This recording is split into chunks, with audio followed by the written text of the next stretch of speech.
Advocacy. How y'all doing? Nice to see you jumping right back in.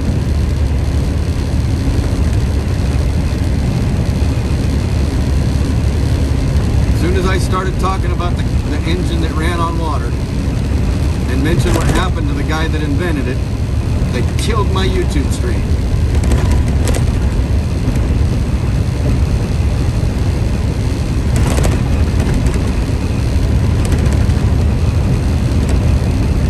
Not only did I have a full signal when it went down, but I was also sitting at 2,500 kilobytes per second, which is the maximum. So there was no reason for it to have dropped my YouTube side.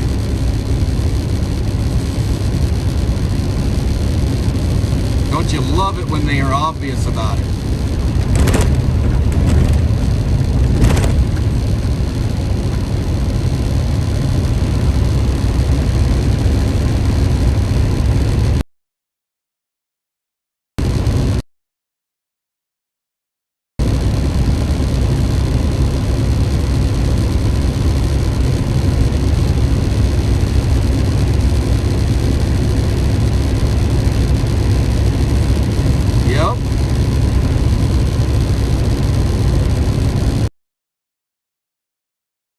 Gaining notoriety.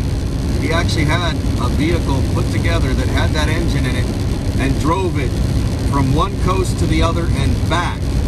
And it was shortly after that they found him dead. They tried to say it was a suicide, if I remember correctly. Don't quote me on that, but I think they tried to say it was a suicide. And I think it chalks up to one of them body counts that we all talk about that I guess I can't say without losing my YouTube stream.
This area here hates semi-trucks.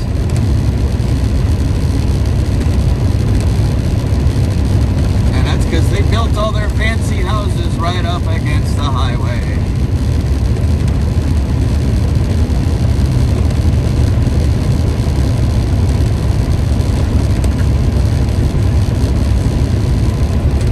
If you build a house outside an airport, do you really have the right to complain about the noise of the airplanes?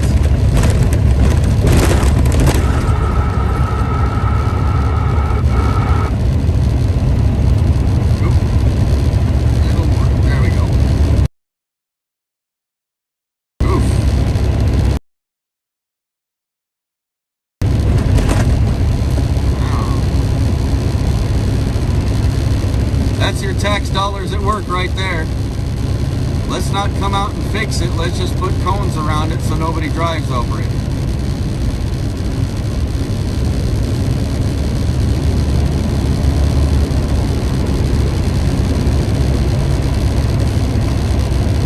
And you notice that's right there. That's right there on a small bridge that crosses a small river, right? Yeah.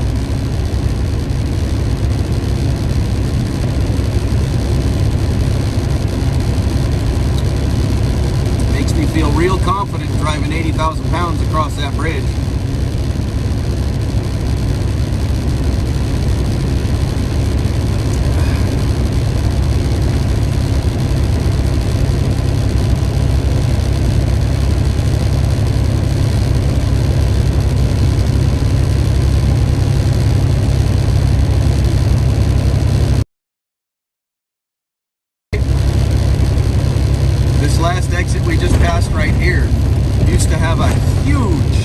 huge Flying J truck stop.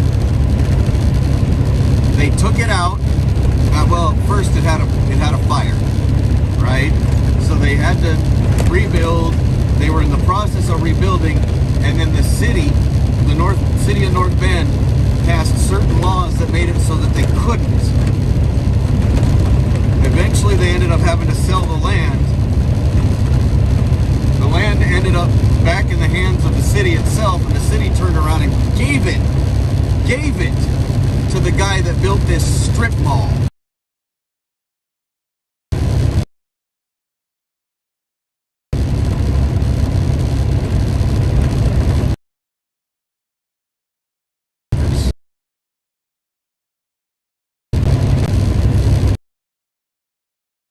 Can't tell. Looks like Love's. Either way, Love's and Lowe's are both in plenty of places all over Oregon.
Ever should be afraid for what they believe in.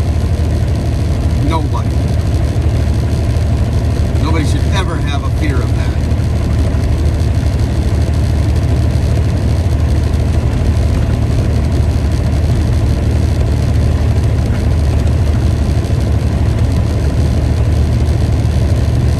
In 1 3/4 miles, take exit 25 on the right to Washington 18, then take the first left.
Take exit 25 on the right to Washington 18, then take the first left.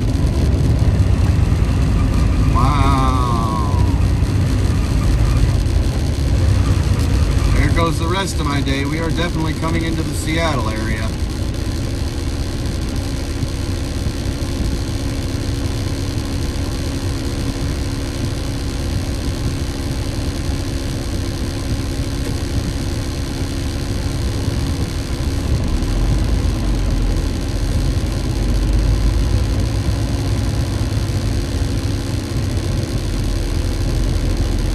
Fun.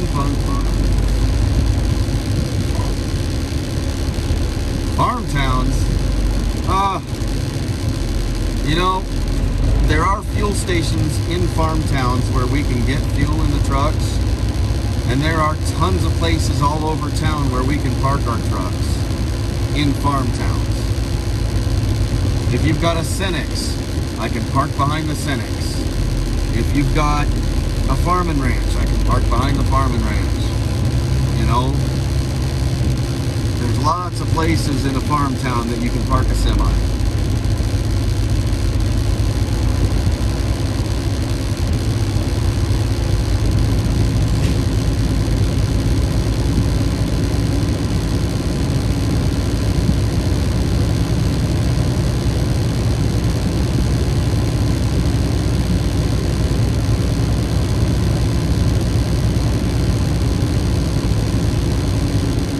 Because at this exit here, they also have another scale house. There's number 4. We're coming up on number 4 since I entered Washington. Talk about a waste of time and taxpayer money.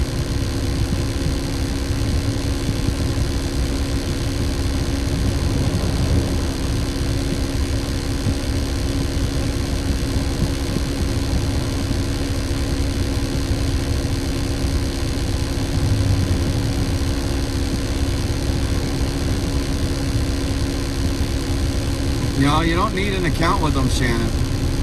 My fuel card that I use for all the truck stops also works at Pacific Pride and CFN.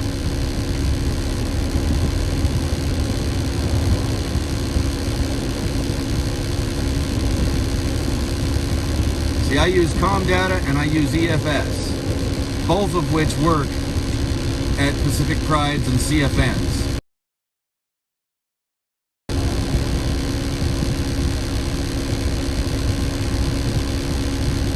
Just because they don't have a store on site doesn't mean I can't park my truck there and go for a walk and find what I need, right? I can walk into downtown area of a small farm town, go to the local restaurant or go to the grocery store.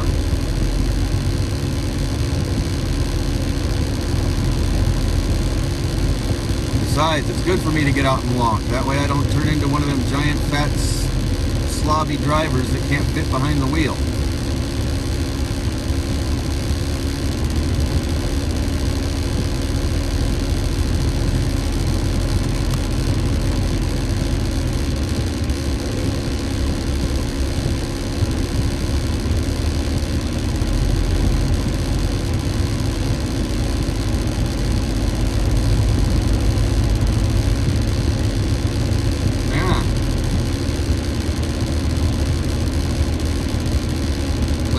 Yellow flowers. That's the broom. We call that broom, and it's blooming right now. And so usually you'll see a lot of deer sitting there eating on them while they're bloomed yellow. The deer love those.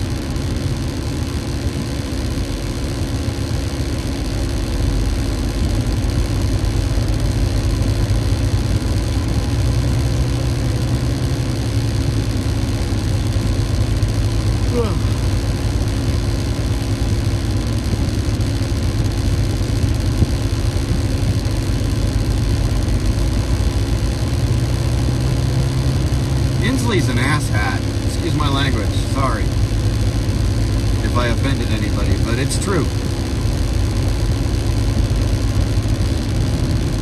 And what sucks is somewhere along the line, Washington State got rid of the term limits on their governors. So Inslee can run indefinitely.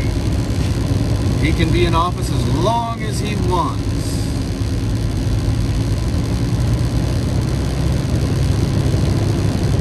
We all know how they cheat to keep him in place anyway, right?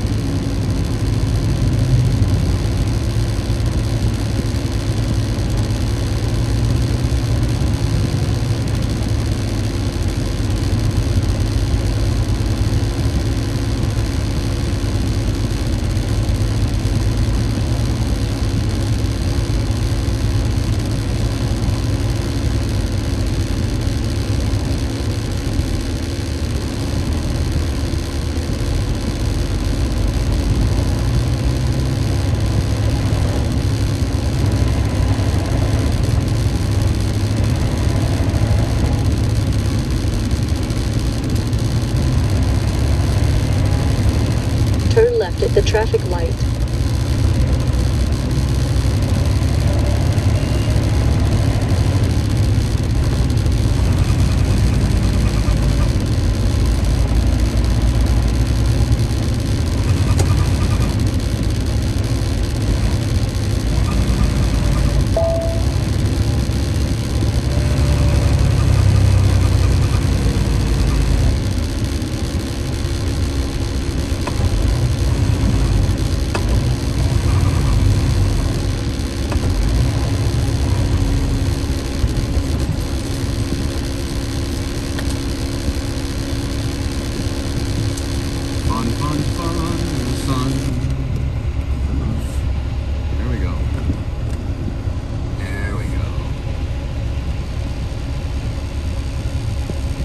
As soon as I let go, it starts to try to vibrate again. That's that little fan I've got blowing on the phone to try to keep it from overheating while it's live streaming.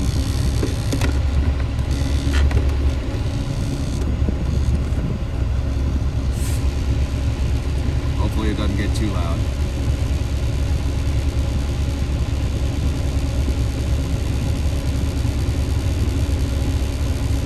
You like the truck stop in Coburg? I got a news flash for you. I don't like that one. That's one of the actual worst TAs in the entire country. Most TAs in the country are far, far better than that.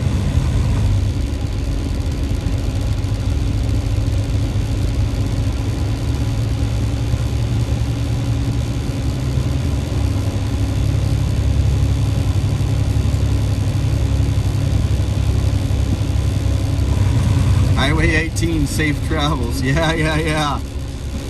Yep. It's gonna be fun. It's gonna be stop and go all the way in.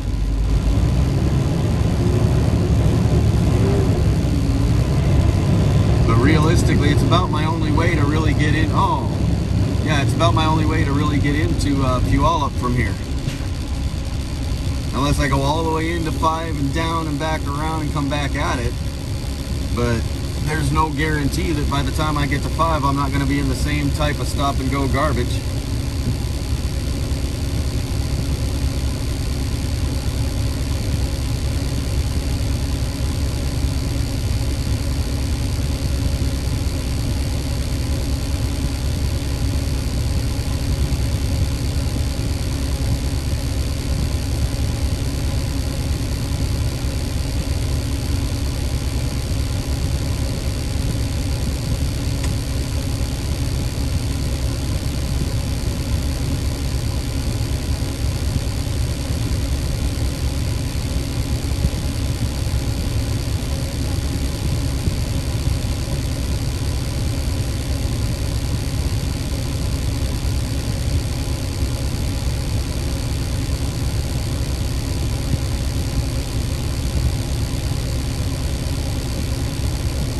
The other thing about that TA truck stop in Coburg, guess what? How far outside of Eugene is it? Because that is the closest truck stop to Eugene.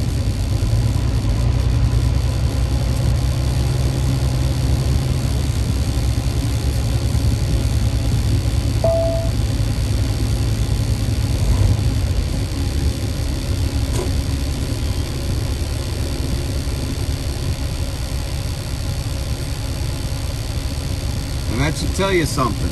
It's been that way for many, many, many years, even when Eugene was a lot smaller than it is now. So, they didn't want trucks in their town in the first place. They made it, and they passed laws in such a way that any truck stop that needed to be in the area literally had to be well outside of city limits.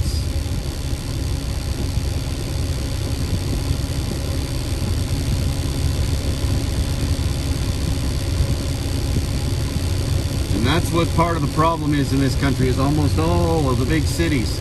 The closest truck, like here in Seattle, when I get done delivering tonight, I am going to have to drive another 100 to 200 miles away from where I am delivering to find a place to park.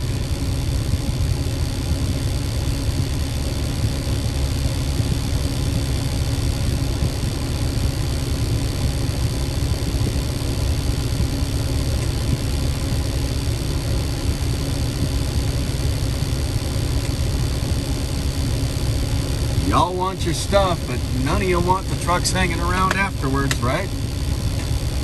Problem is, I drove all the way in here on a legal time clock. I'm going to go deliver, and there is a high likelihood that I will completely run out of legal time to drive before they get done unloading, and then I will be forced to drive 200 miles dead tired and outside of my legal hours of service just to find a place to park. But y'all needed your stuff.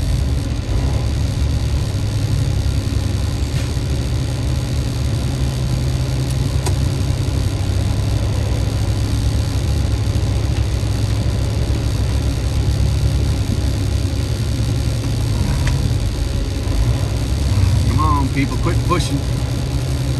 Let everybody merge and zipper together like we're supposed to. Come on.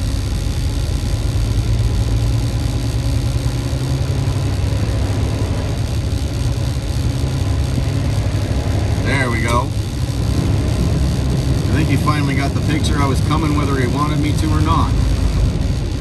He backed off.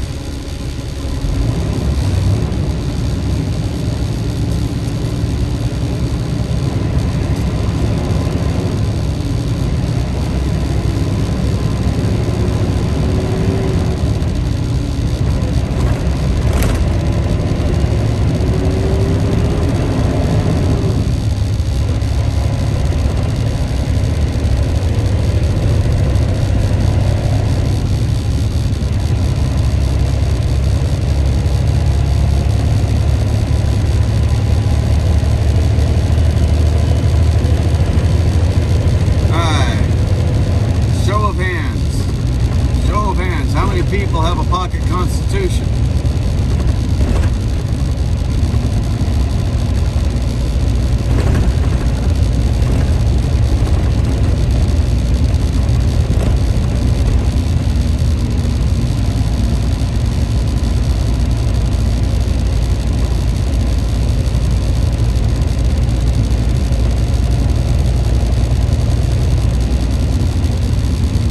Well, Carol has one.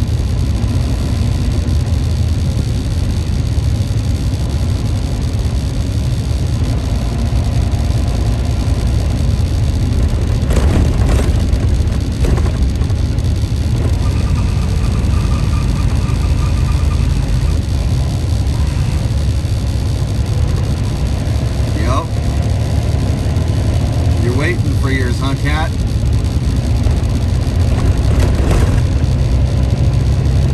You know, you probably could have found a copy of it at your local bookstore, right?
Everybody who doesn't, you need to get one. Else, altogether, everybody should be probably getting big boxes of them and distributing them to everybody in your neighborhood. Distribute them to everybody in your church groups. Go to the colleges and high schools and middle schools and distribute them. Everybody should have one, and everybody should read it cover to cover until they understand it.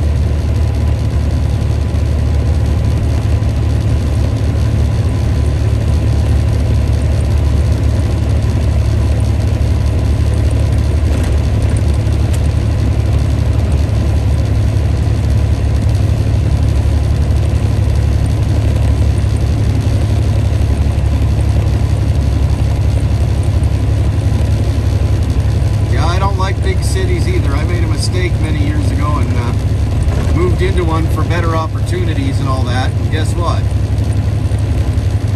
I'm stuck there for a while until I can sell that house and move away. And I can't sell that house and move away until certain other things happen.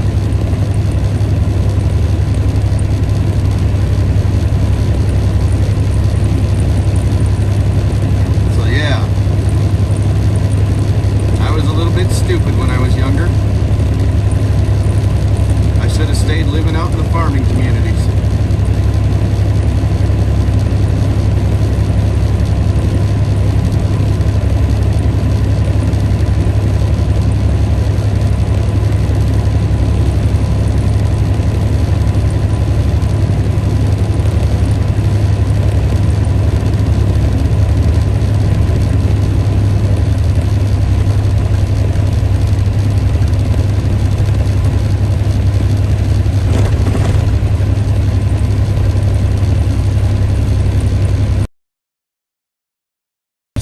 On the Second Amendment.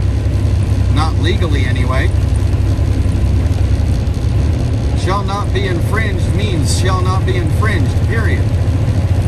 The right to bear arms does not decide. When it says the right to bear arms, it doesn't come out and say you can have a 3-round pistol, but you can't have a 20-round pistol. It doesn't come out and say that you can have a single-shot firearm instead of a multiple-shot firearm.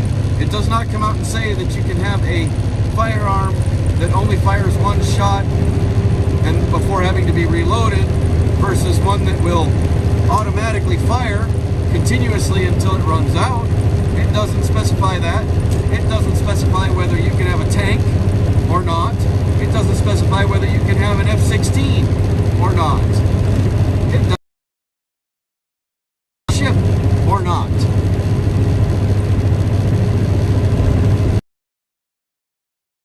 To bear arms, which means all of them.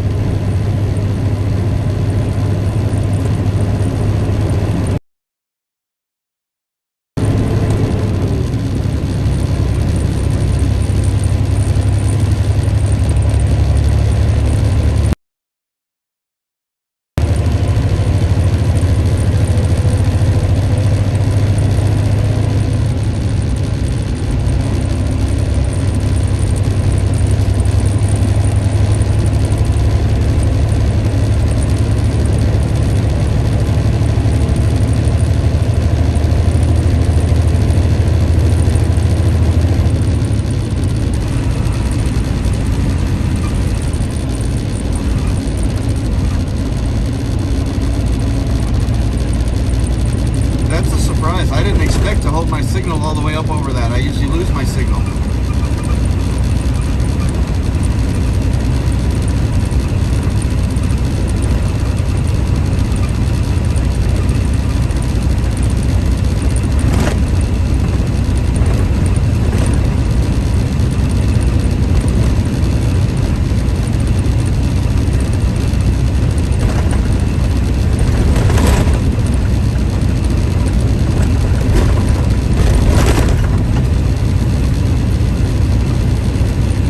Down this hill,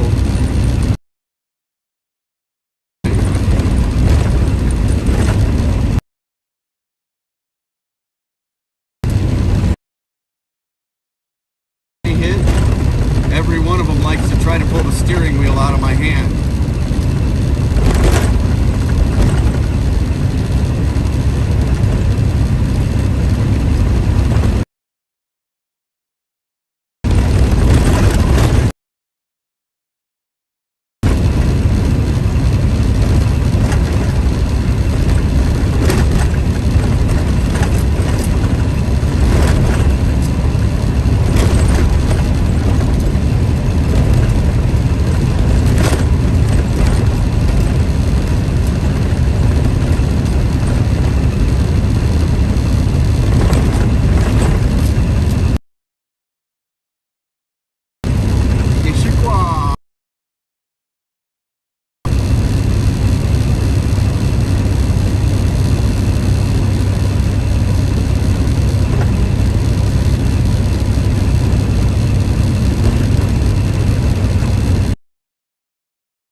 go all the way up and down it.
Resurface it.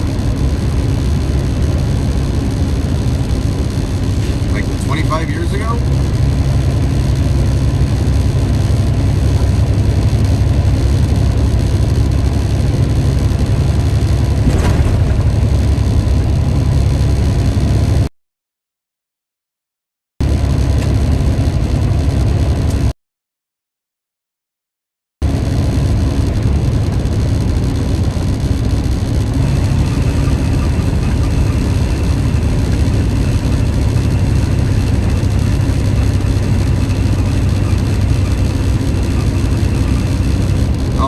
Driving the 101, trust me, I love driving the 101. But usually when I'm driving the 101, I'm in my car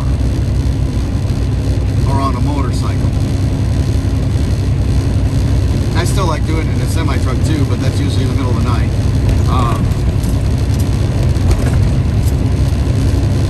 That being said, I kind of have a lead foot, especially in my car or on my motorcycle.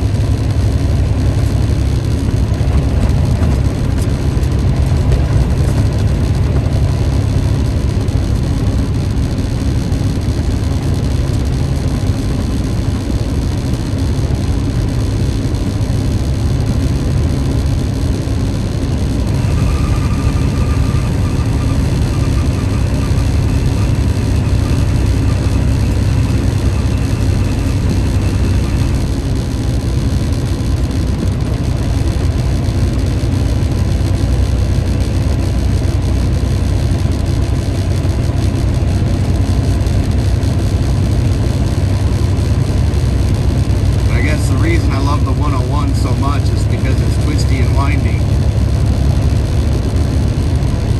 It's 2-lane, unless you're in some of the little towns along the coastline.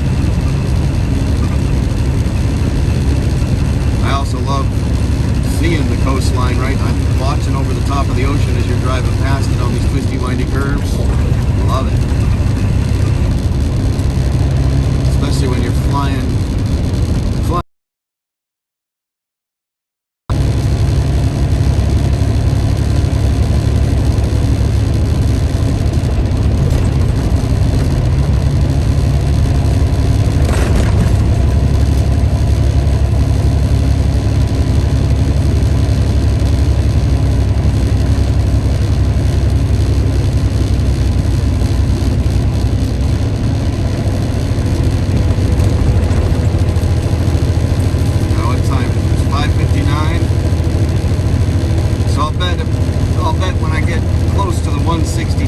It's gonna get thick.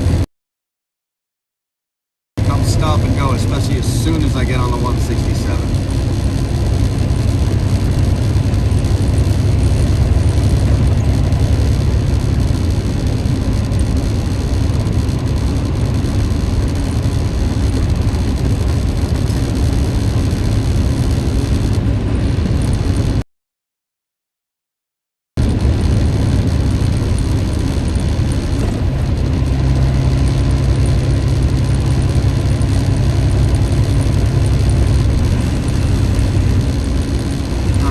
People, can you do the speed limit? There's nothing in front of you.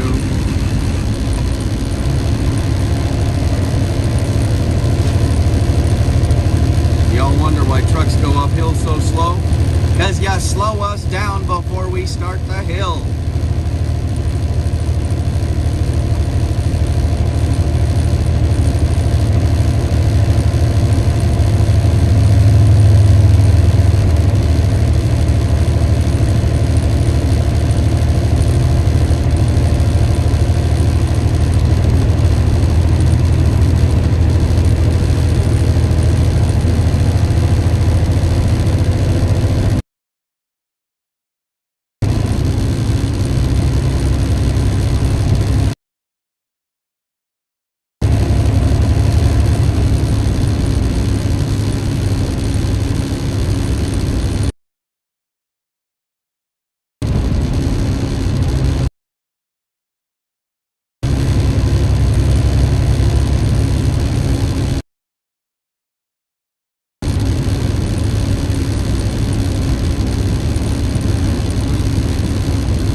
Rush hour starts around 1 p.m. and it usually doesn't stop until about 9:30.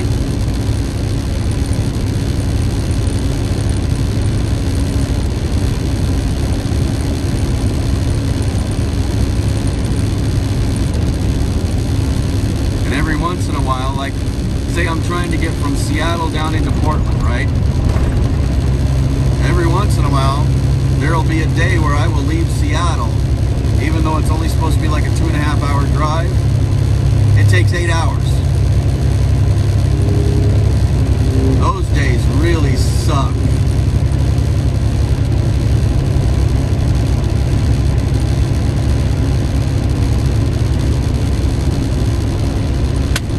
I think the absolute worst, it was the day that we had that last eclipse where like the epicenter, the best place to see the eclipse from was right down I-5 it was literally a rest area on I-5 down between Salem and Eugene. It was the best, absolute perfect spot to see the eclipse from. I left Seattle that morning. I didn't get into Portland until a little over 16 hours later. That's how long it took because of the traffic.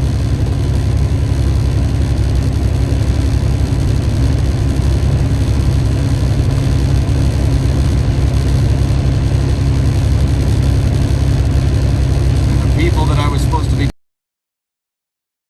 happy about how late I was. They blamed me for it. Tried to, anyway. They always try to blame the driver for being late. Right?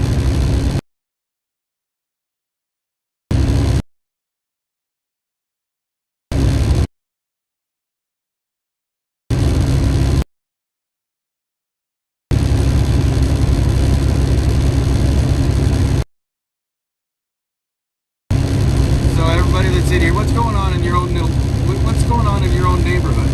Is there any news from your own town? You know? Share the news.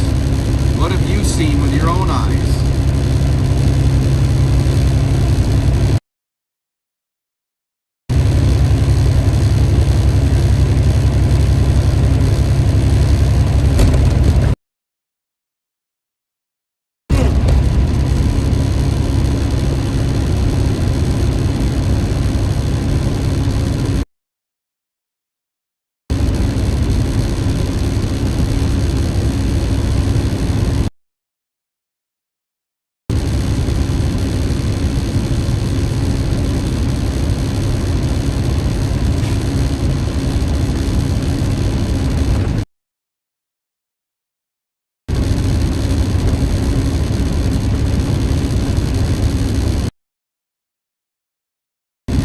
Waiting for the med bed, right? When are these med beds coming out? Oh, that's right. They don't want the med beds out there. Big Pharma doesn't want the med beds at all.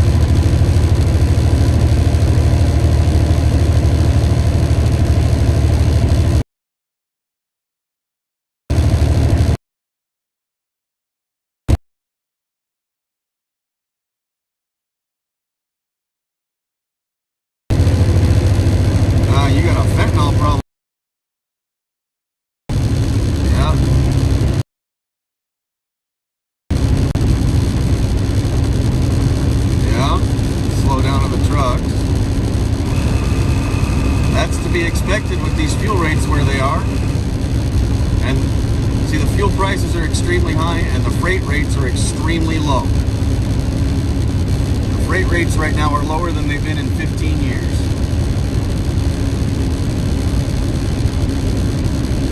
They're purposely trying to choke us out.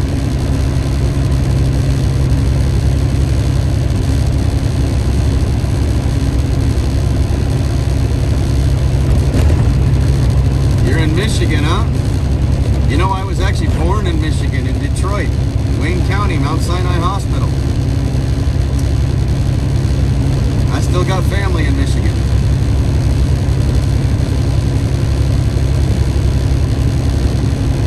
My mom, she was over here going to WSU here in Washington. She went home. She went home for Easter break and ended up giving birth to me at home in Michigan. Washington. She ended up marrying a farmer when I was about 3.5, 4 years old. He adopted me and raised me.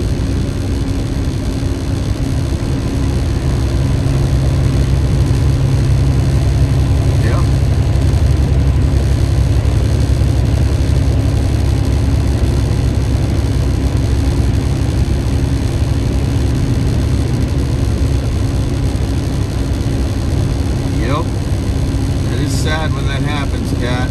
It is sad.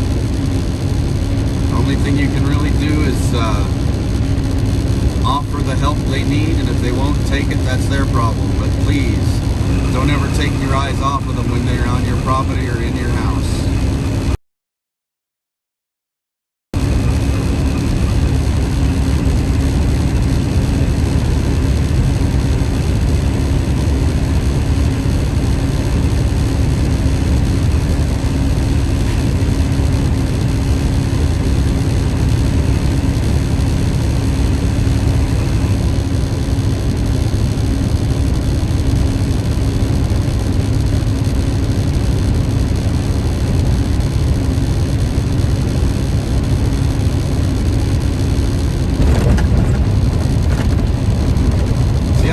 Foot, I'm speeding. And look at this guy with the face.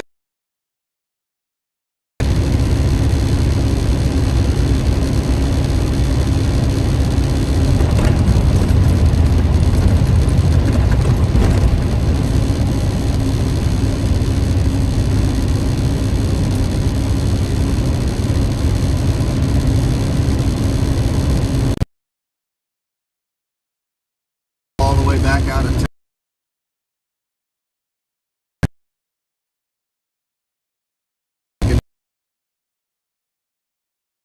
6:20. It's 6:09 right now. So I got about 2.5 hours early.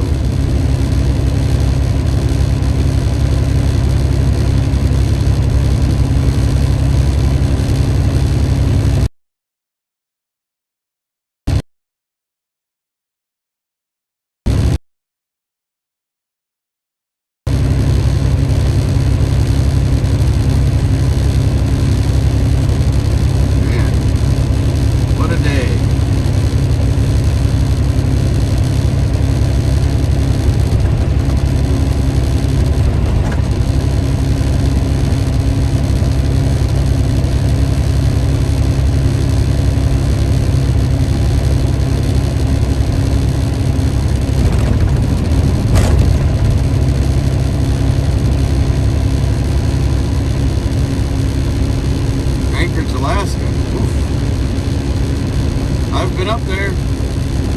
I like it up there. In 1.25 miles, but I don't take think I the can exit live up there. on the right to Washington 167 South, then keep left.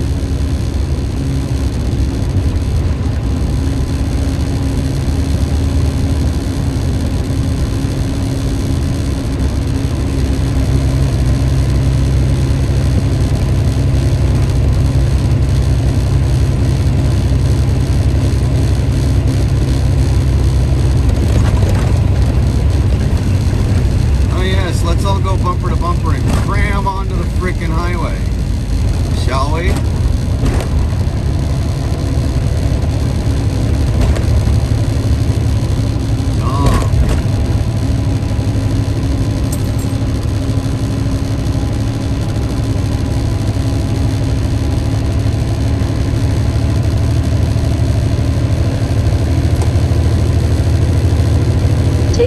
exit on the right to Washington 167 South, then keep left.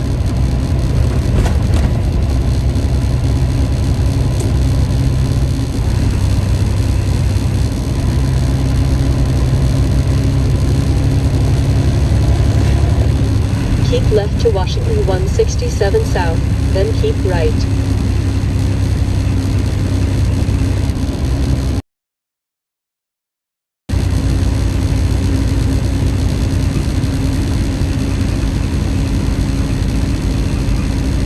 Keep right to Washington 167 South.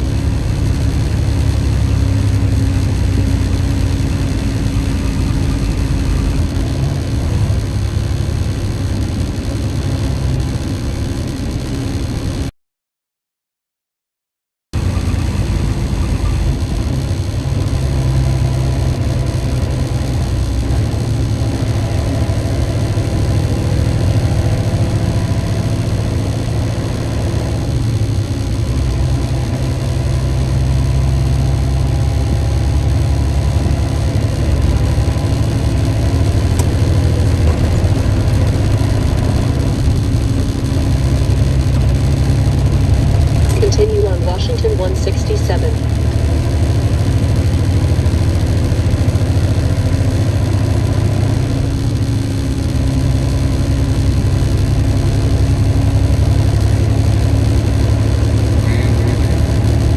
I got a text here. What did it say?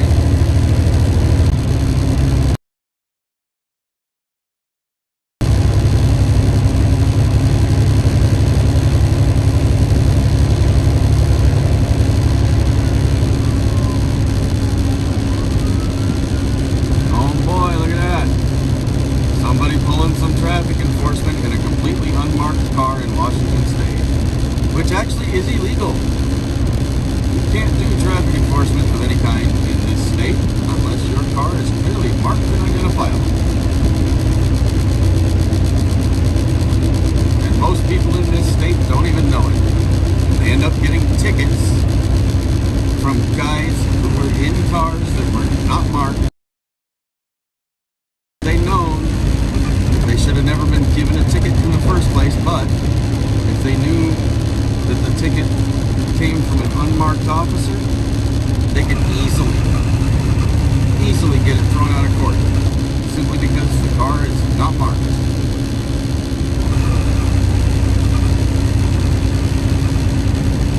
It doesn't look like they're doing traffic enforcement. There may be an accident up ahead, or there may be a crime that they're trying to race to. Who knows?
Oh, now they're coming back the other way. Why are they coming back the other way? Weird cops. There's nothing back there that I saw.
these white clouds around behind it, and because it's covered in snow, you cannot see it on my camera.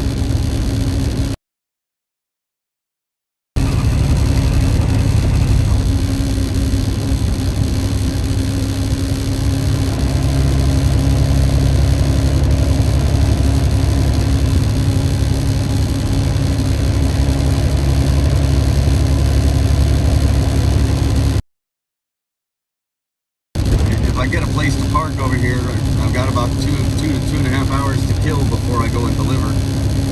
So maybe I can get a good view of it when I'm not inside the truck. We'll see. Mount Rainier is always so good.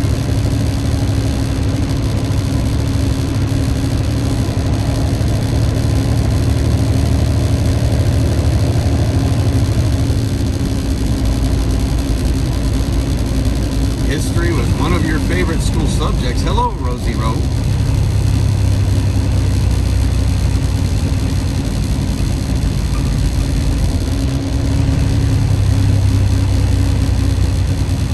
You know, Glow Lady was up in my chat all day today for a while too. I don't know if she's still here.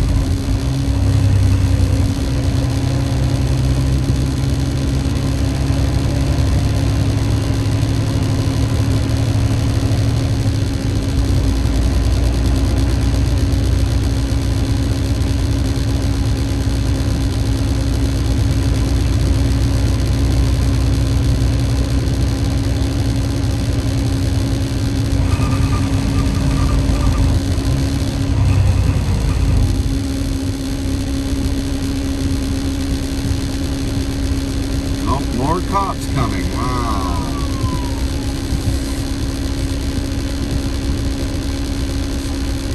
I'm not getting over. There's nowhere for me to go, buddy. There's nowhere for me to go, buddy. Keep trying to push into my lane.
Rush hour traffic.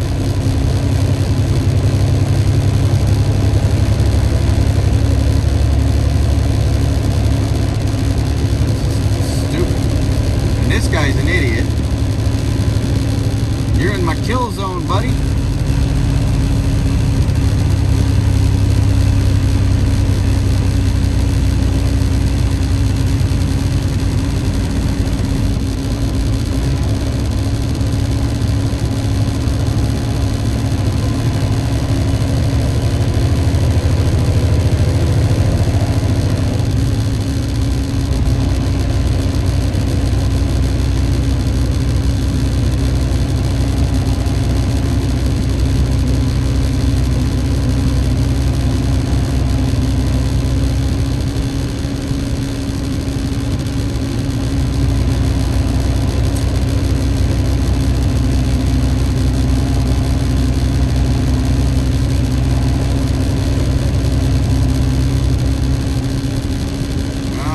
Your day mulching, huh?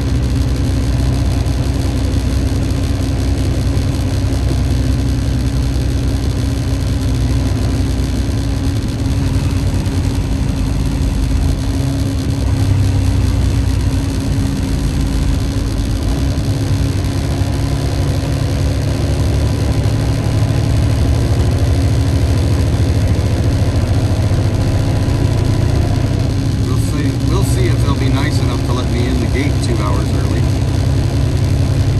Doubt it. Highly doubt it. But we'll see.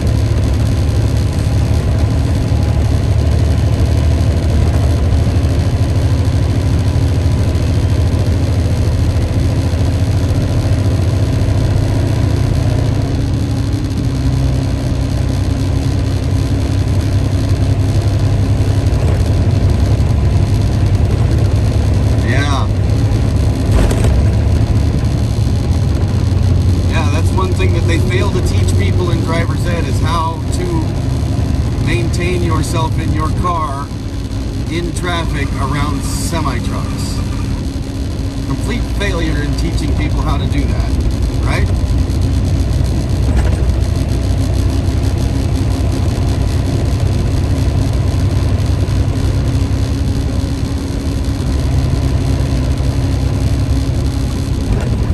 Because even right here, I know that semi-truck in front of me can't stop any faster than me. But if he were to come to an instant stop like a car can right there, and I had nowhere to go, I would have ran right over him. In 1.25 miles, keep north, right to Washington 161 north, then take the first right. I gotta north, so I gotta stay on, I don't get off, okay. Confusing. Why they split another lane and kept it going, I don't know. Trying to pay attention to the road signs, knowing where I gotta go, but the road signs are leading me in a weird direction. And then the road splits into another lane. Here we go, I think I know where I'm going now.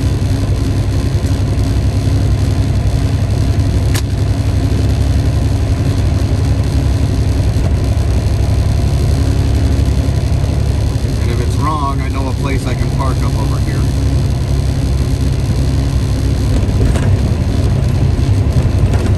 Figure it out. Keep right to Washington 161 north, then take the first right.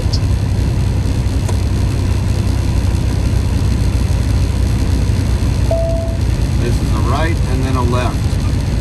And then, so it's like an instant, as soon as I turn right here, I instantly got to go left. First left.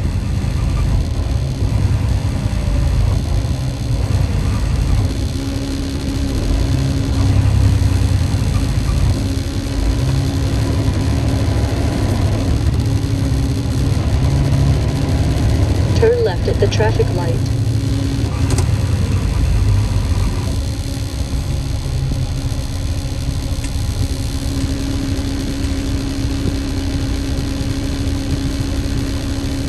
That was relatively painless today. Every time I come through there, it's always a nightmare. Because the truck has to be, in order to get over to the left, have to be in the left lane to turn right, which is not right for a semi-truck. We're supposed to be in the right lane to turn right because we can't see what's on our right-hand side when we're making that turn. So we're liable to run a car over, right? That's why if we're taking a right turn, we're in the right lane instead of the left lane. The problem is, if I was in the right lane and turning right, and I need to get this left turn immediately, now I've got all those cars on my left that I also can't see because my trailer's kind of turned a little bit and in the way, and now I'm running over cars to go to the left. This is just a nightmare intersection area.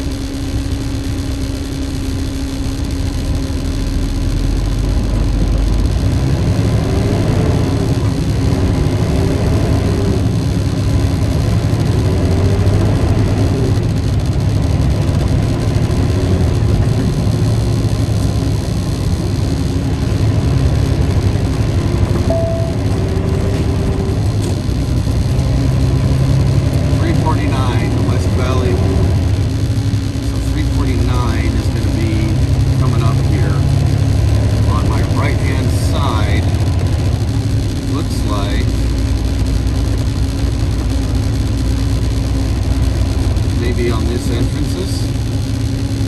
I don't know for sure. In 300 feet, arrive at 349 Valley Avenue Northwest. on the right. What am I seeing? Ah, that is it. That is it. Fred Meyer truck enterances.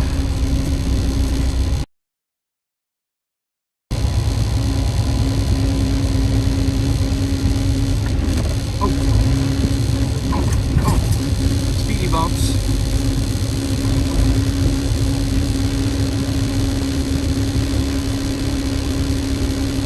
No entry without face masks.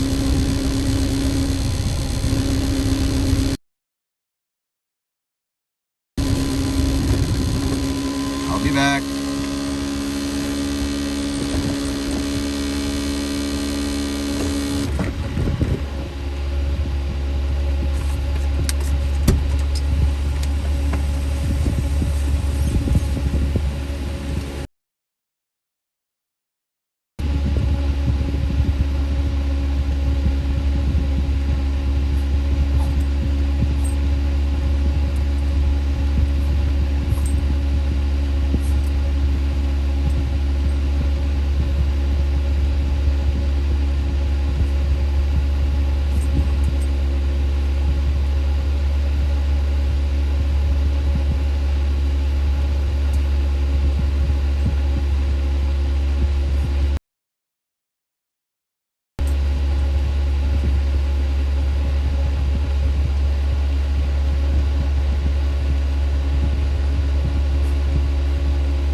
Leave and come back later.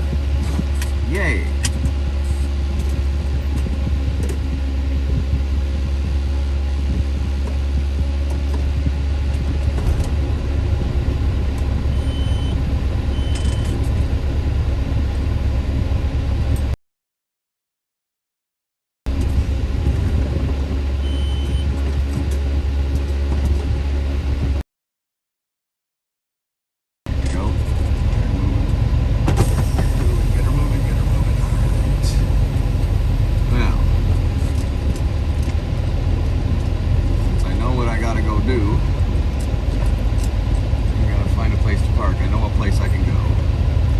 Luckily, I do know a place I can go.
It would have been nice if you used a turn signal over there to get in the turn in the left turn lane, buddy, instead of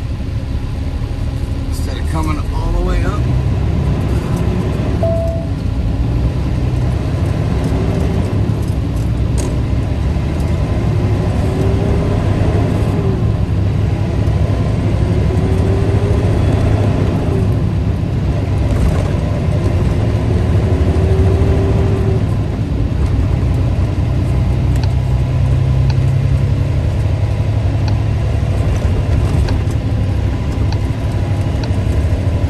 In 2 miles, turn right on 70th Avenue East. Yep.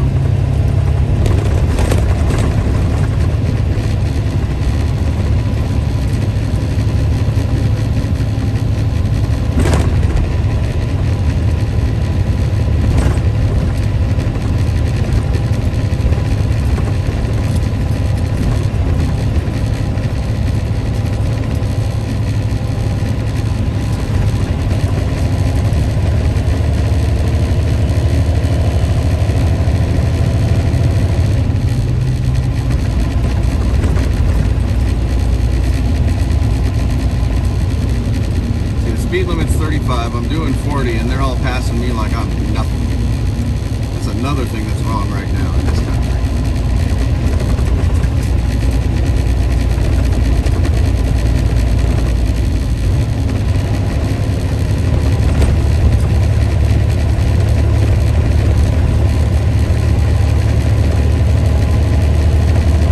Now we're getting into the 40. Back there it's 35. Right here it changes to 40.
In 1/2 mile, turn right on 70th Avenue East.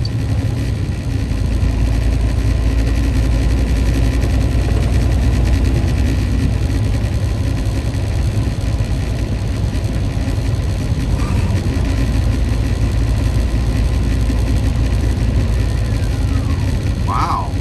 More cops headed back towards whatever that is. I wish does anybody know what's going on in the Puyallup Fife area?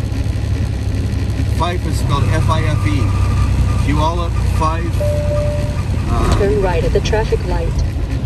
Oh, shoot. I can go in here. That's right. I don't need to go all the way down and around to where I can go here, this 7-Eleven. And I can park it on the edge.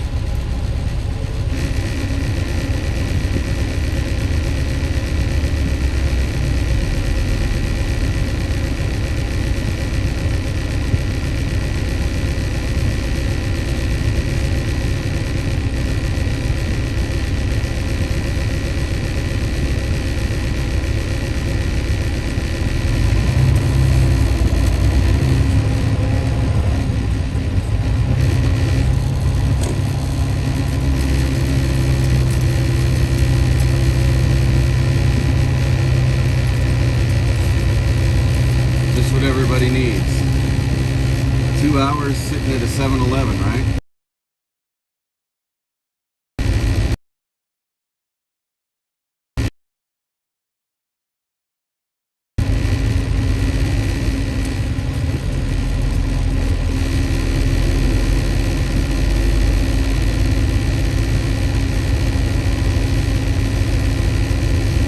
This guy here has been throwing chicken bones out his window. Nice.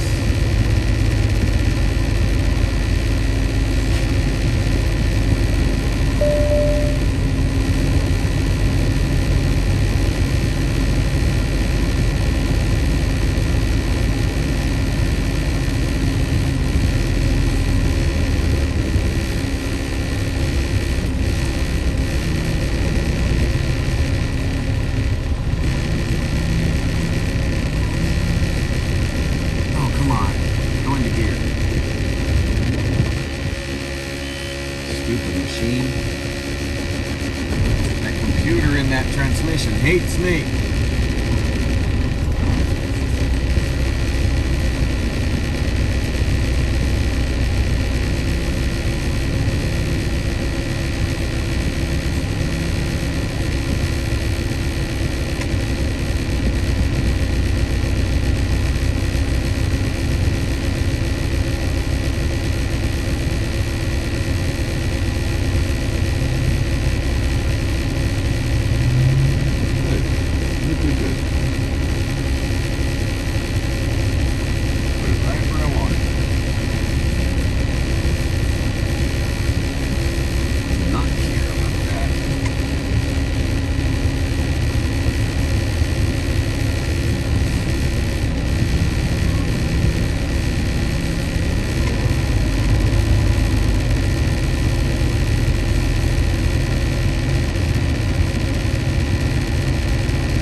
been a whole lot easier if that guy in that little truck wasn't sitting where he is. Ay, ay, ay.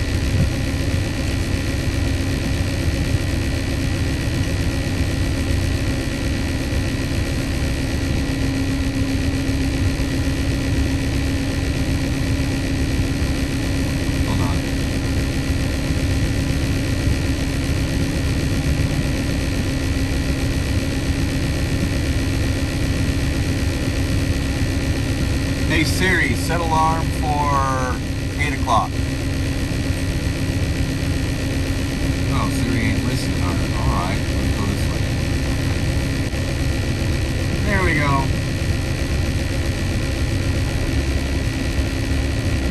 The temperature outside was nice, so I don't need to be running the truck. Yes, I hear you, Sid. I do hear you. Hang on.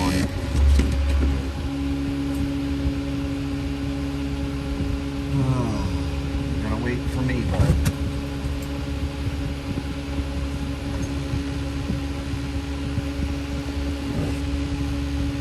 Alright.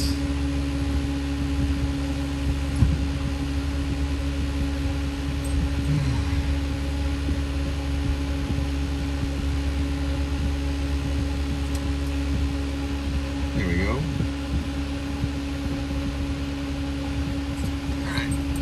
Let's do this for a minute. That out. And down. Set you down. Let's see if I can do this. Oops. Come on, come on. Y'all still there? I'm trying to get you in my mouth.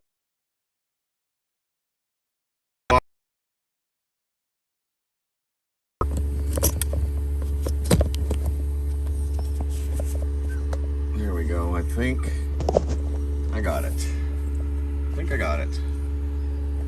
Volume back up. All right, let's go, bud. Out we go. Give me the key. Considering where I'm at, I am definitely not gonna walk away from my truck with it not being locked.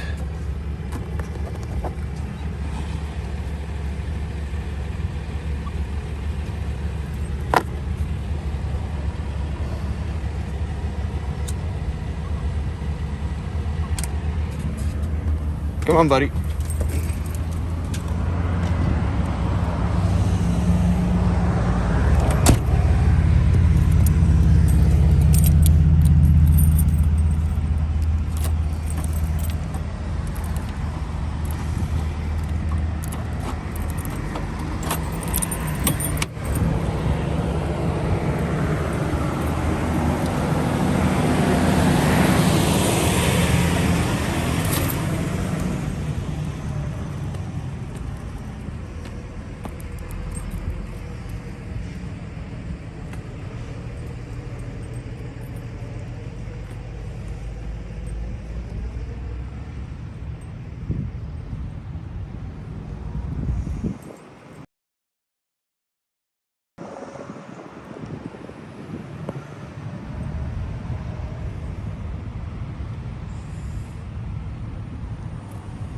See something? Whoa, lost you. Right out of my mouth. Just a minute. There we go. Are we all still here?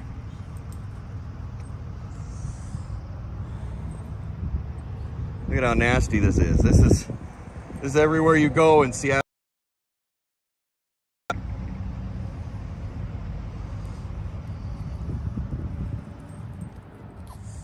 There's even somebody's panties right there.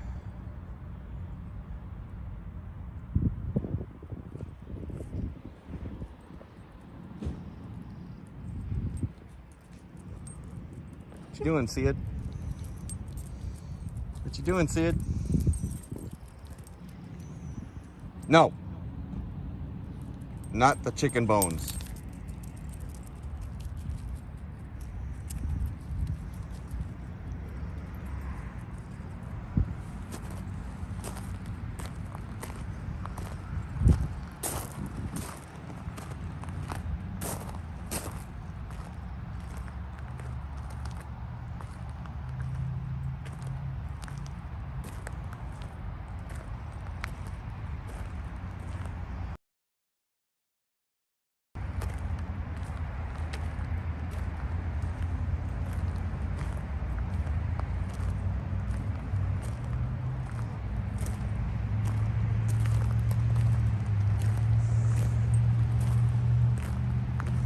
So, what does everybody think about me getting Sid his own YouTube channel?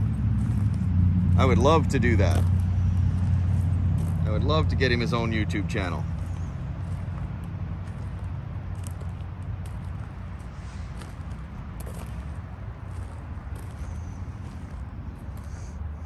Nope. I'm gonna look over here while you're doing that. You done?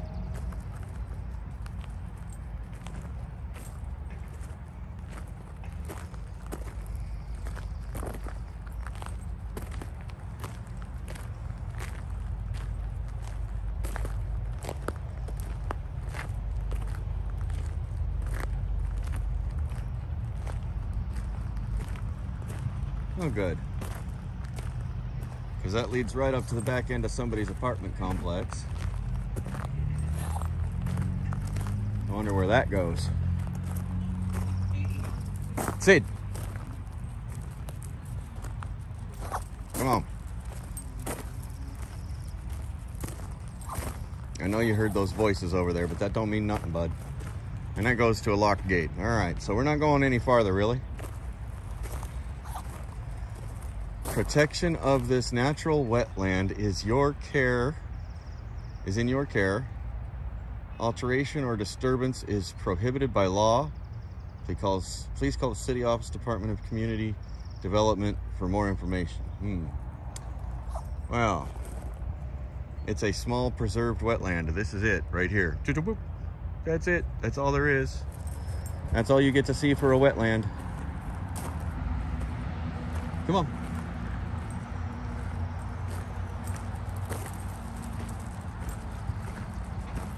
And I don't know how preserved it is, considering that that didn't used to be there, and this used to be an open field just a few years ago.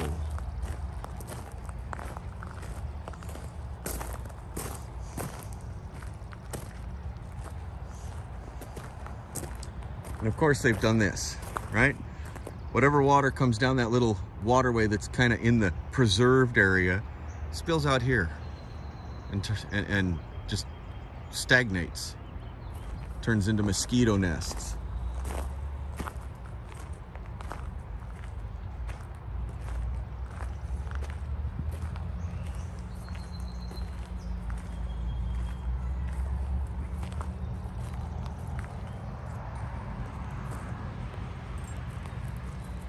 Yeah, he's reading his P-mail. He's out here reading his P-mail, Rosie Rowe.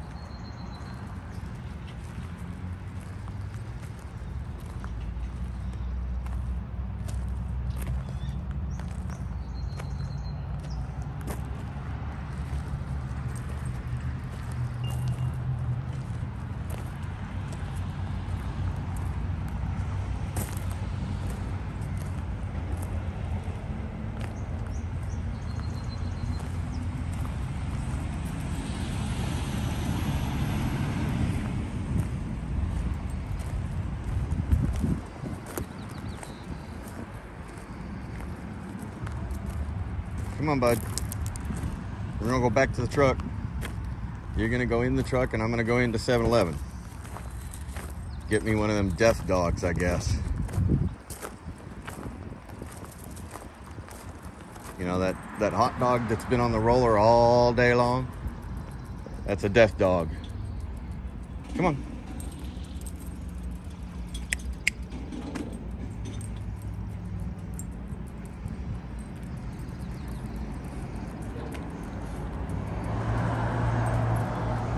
Come on. You know where we're going.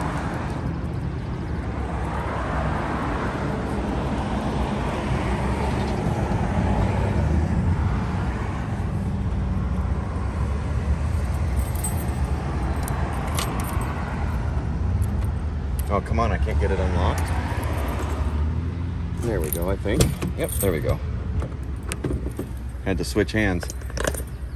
Left hand doesn't like to unlock at a truck. There you go, bud. I'll be back.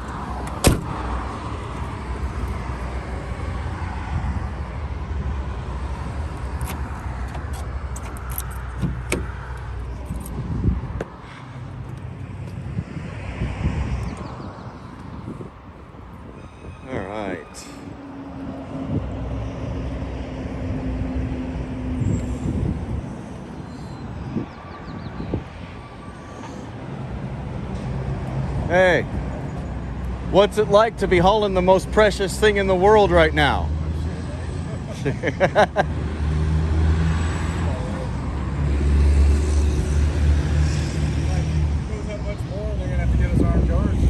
Well, not just that.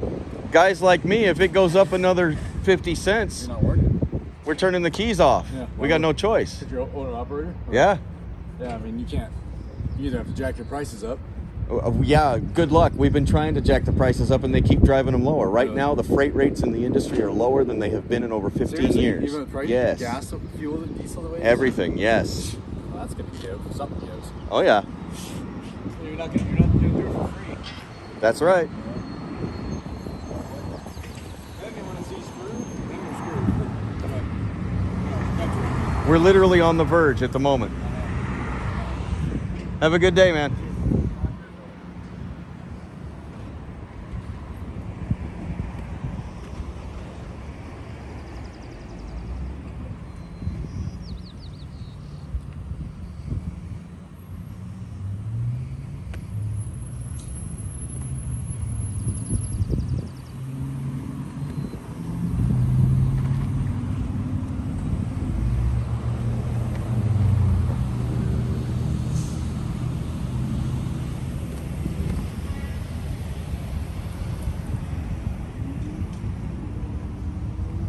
All right, I'm gonna switch you guys to face me. Here we go. Bing.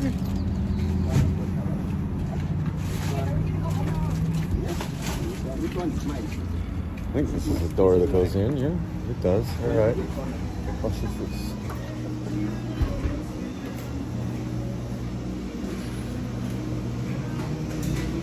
Oh, what do we got? We got.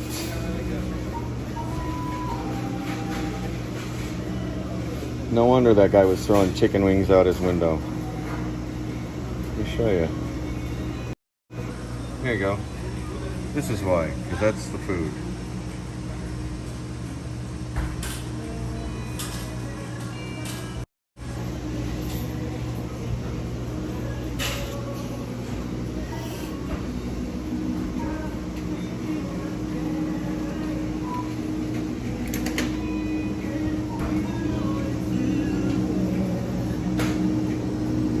Ham, turkey, and bacon club sandwich. Or tuna fish. Or chicken salad.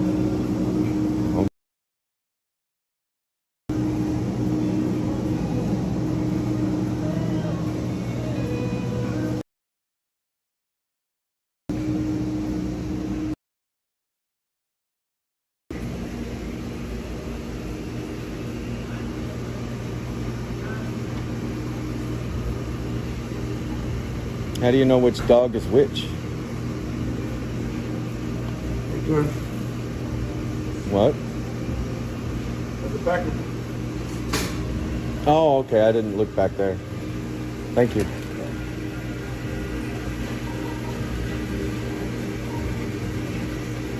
A spicy bite or a quarter-pound big bite.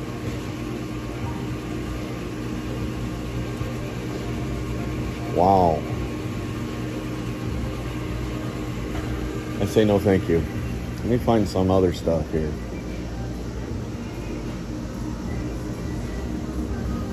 Ooh, have they got fudge bars? Fudgesicles? No, they got a Choco Taco. Choco Taco, huh? Or dibs. Maybe the dibs. I might do a dibs.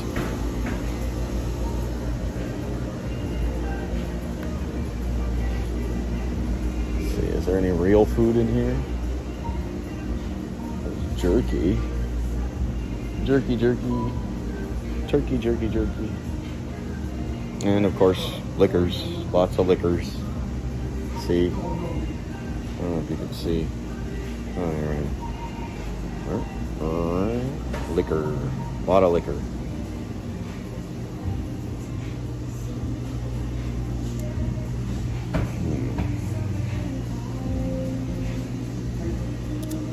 Well, oh, there is a freezer in the back corner here. But look, I didn't think we could walk back this corner.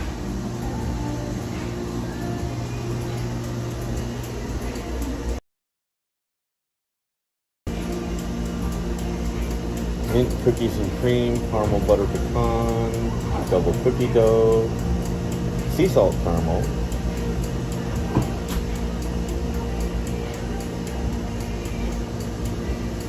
salted caramel core,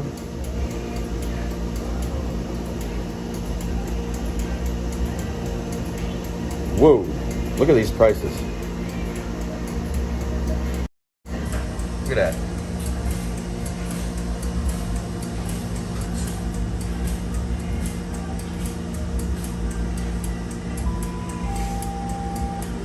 That's not cool. I guess I'm not getting that either.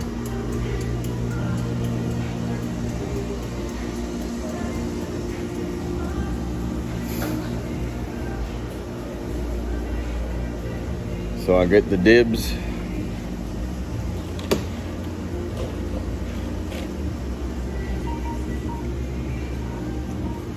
This little dibs. Little dibs for like $3.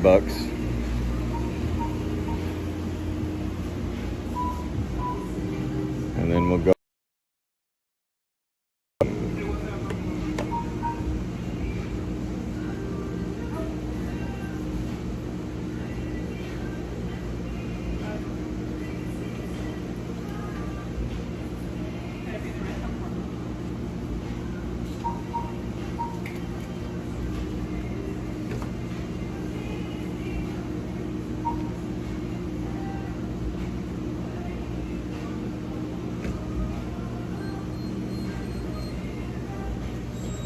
And those all look burnt.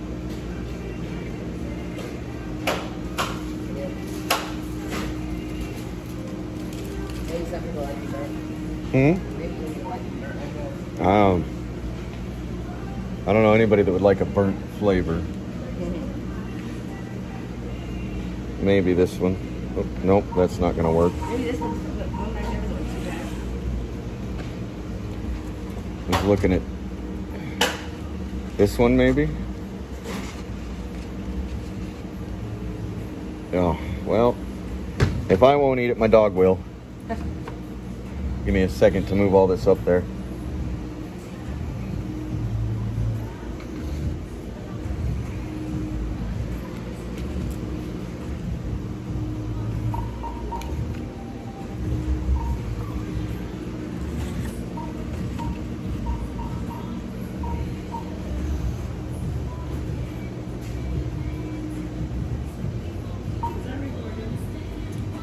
That'll be everything, yeah. Did you need to scan the dibs?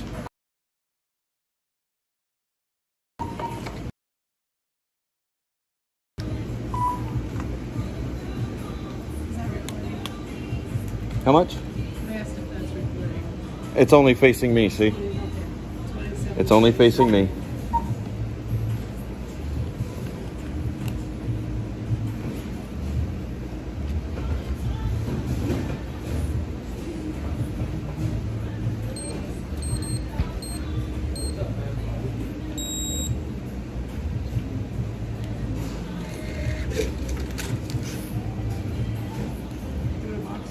Yes, please. Look at the camera thing. Live streaming. Just because? Yeah, for the most part. It's catching some weird shit.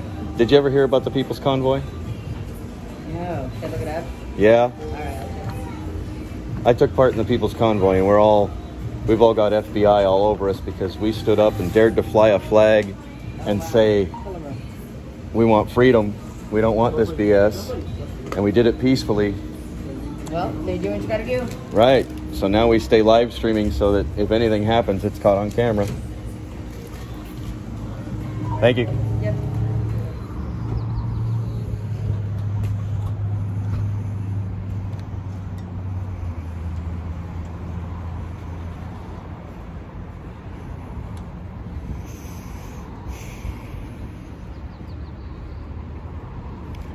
All right.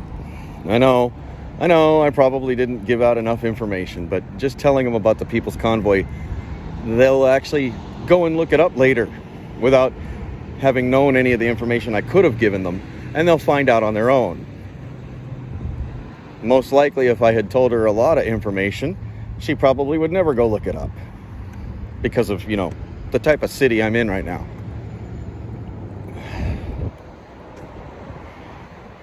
Let me set this down.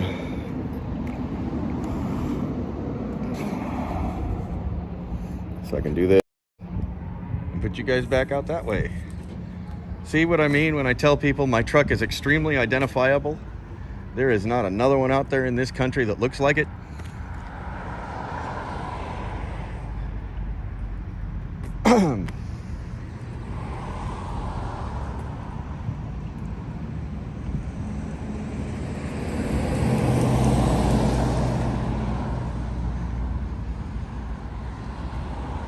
She don't gotta be pretty to make money.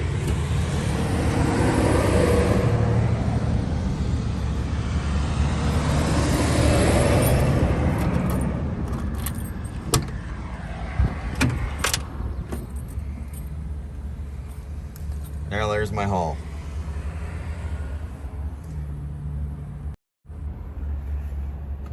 Set that up in the seat. Sid, stay where you are. You don't need to get into my food. You got your own food.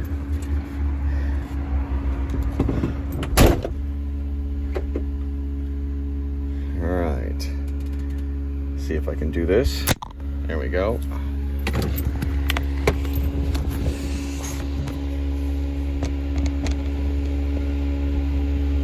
There.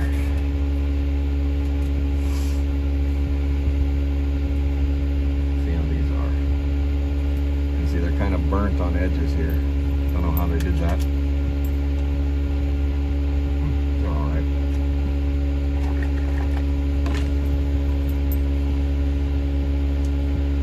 Here, Sid, have one.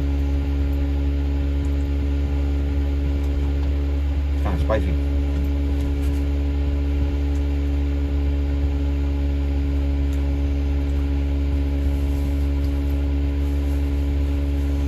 Bud, that's what you get when you want daddy's food.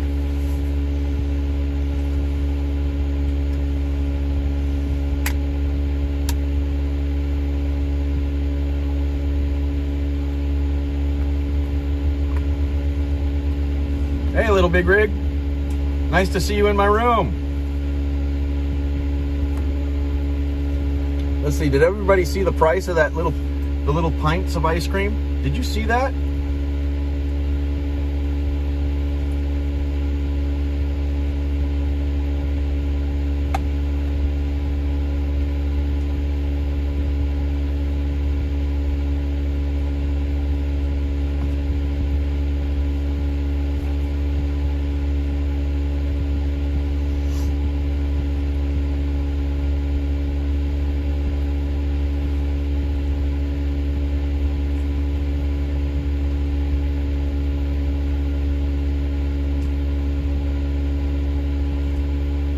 $7.29. $7.29 for a pint of ice cream.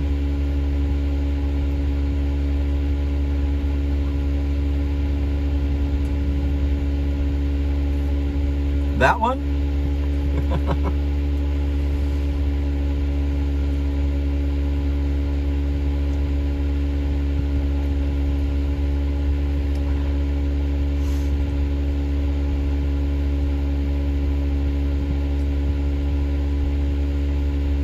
Okay, here. Have another one of the burnt ones.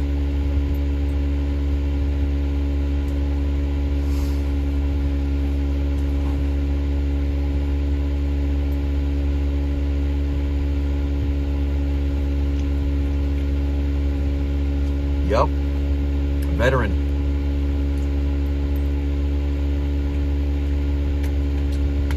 Remember when I told you earlier today, no matter where I am in the country, if I find out there's an event or a rally or something at a state capitol, if I happen to be in that state and have time, I'll be there. And I'm ready.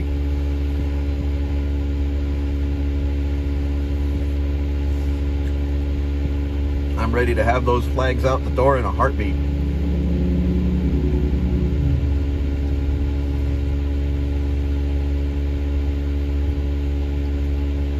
This is Washington State. We're in the Seattle, Washington area.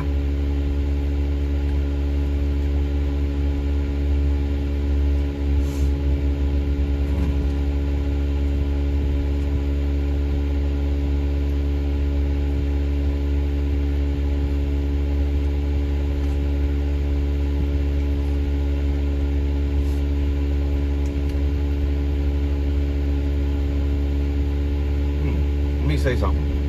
How in the world does a chicken wing get that big? Not naturally.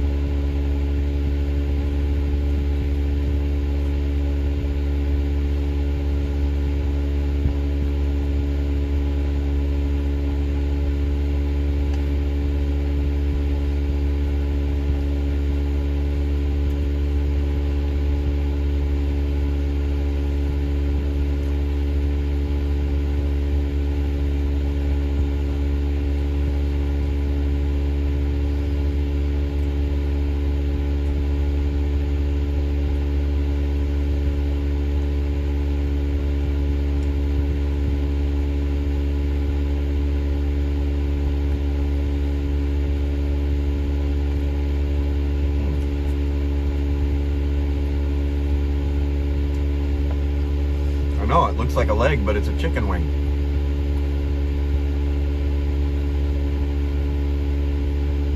Yeah, it's 7-Eleven food.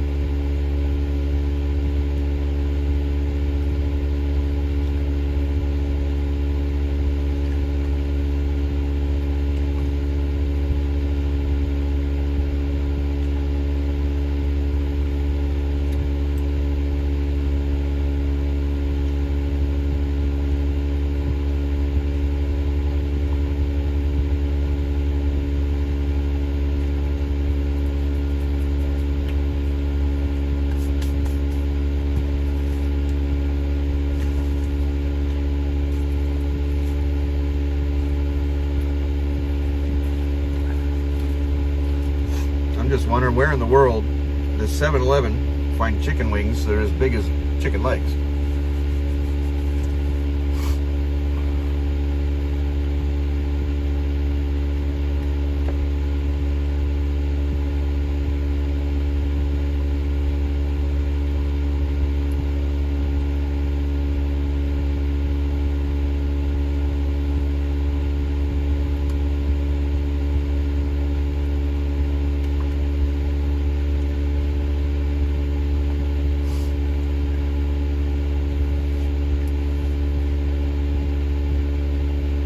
Yeah?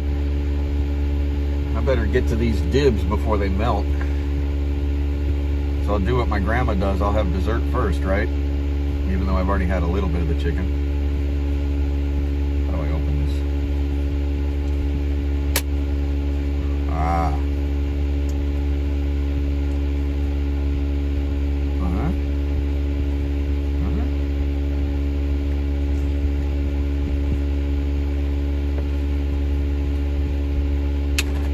Really?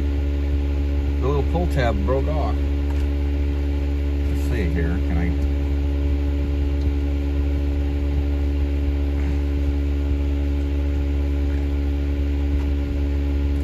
Ah. Okay. There we go.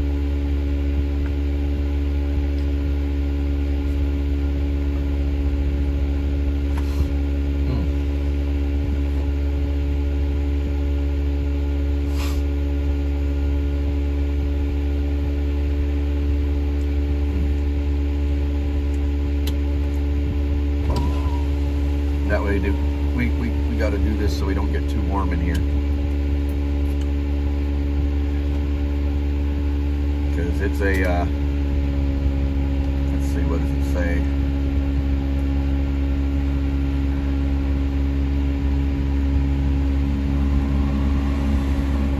It's roughly around 65 degrees out.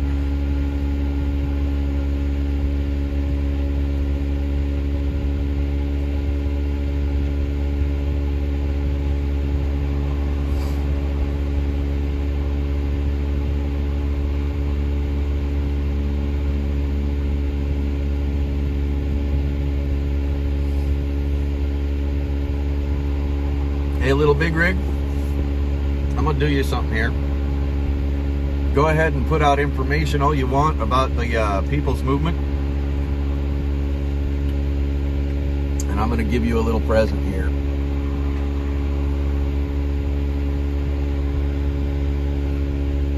There.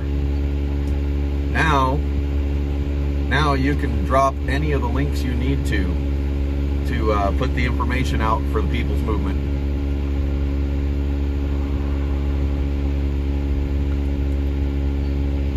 And you can also help me keep these wolf pups in line every once in a while whenever you're watching.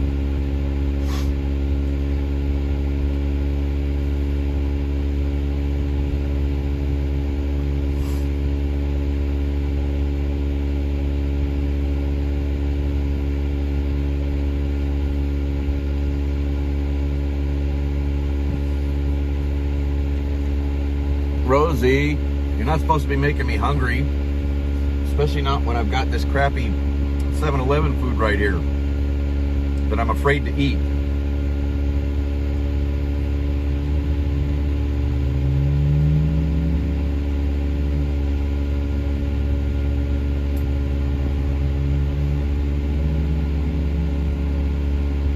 mean, that's supposed to be a chicken nugget.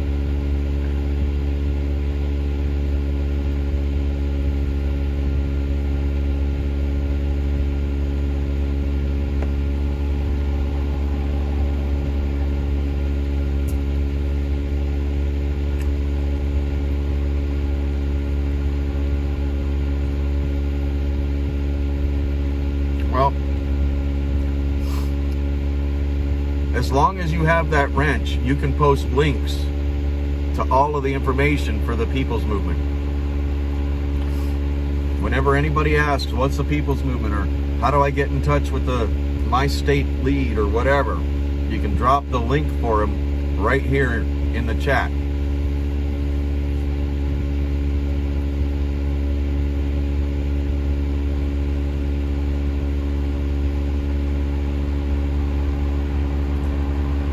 Because without the link, you can't, without the wrench, you can't post any links.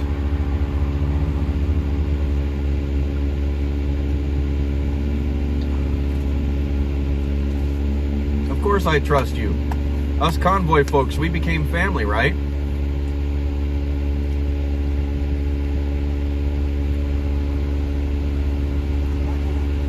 Oh my God.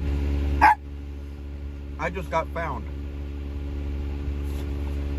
You know I'm live? Yeah, that's kind of scary. Huh? Hang on. Shut up, Sid. You know I'm live right now, right? I want to thank you very much for all your work. Yeah, thank you. I wish I had the ball for that.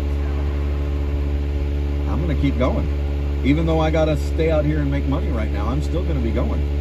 And like I keep telling everybody on here, it doesn't matter what state I'm in. If you've got an event and I'm coming through and I've got time, I'll be there. I listen to you all the time. I'm working and I drive, so I don't have a lot of time to check with you once in a while.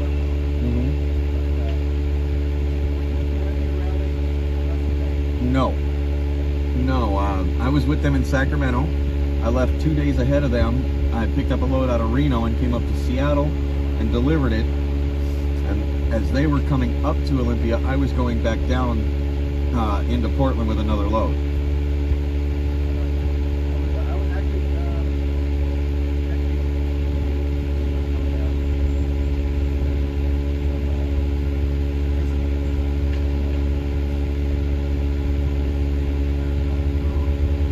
Okay.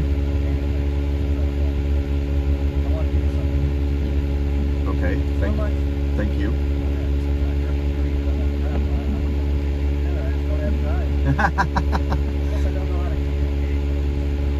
It's all right. What's your screen name when you're in the YouTube chatting? Jeff Winter. Oh, okay. I know who you are. You're a good guy. It's nice to meet you. Thank you.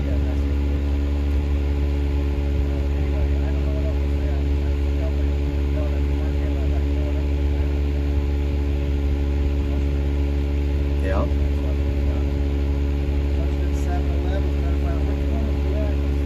See, See, I actually grew up here on the east side of this state. Right. Uh-huh. Yeah, because I was talking to you already, right? That's what connected on it because when I was a kid, I come up and over there, but Mm-hmm. the other time we really together, we were hunting, Oil City, Othello, I was within 12 miles of Othello growing up. Our farm was in between Othello and Connell, and kind of like, but maybe roughly 6 miles away from Scootney Reservoir. I'd get on a motorcycle or on my bicycle when I was a kid and just ride down there and go fishing all day. a lot of them, I bought a pretty snag about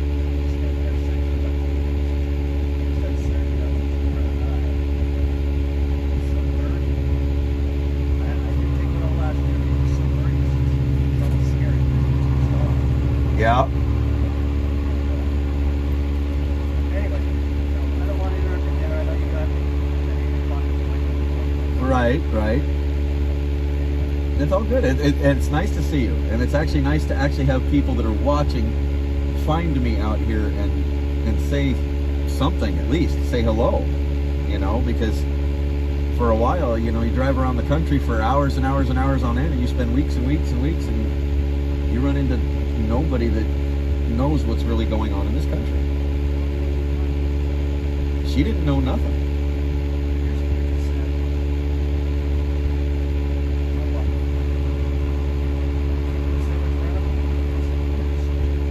You and I are in the same boat.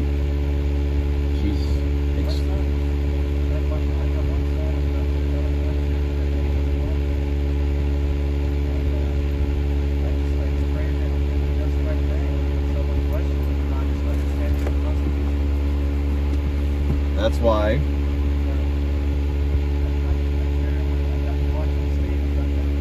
Yep.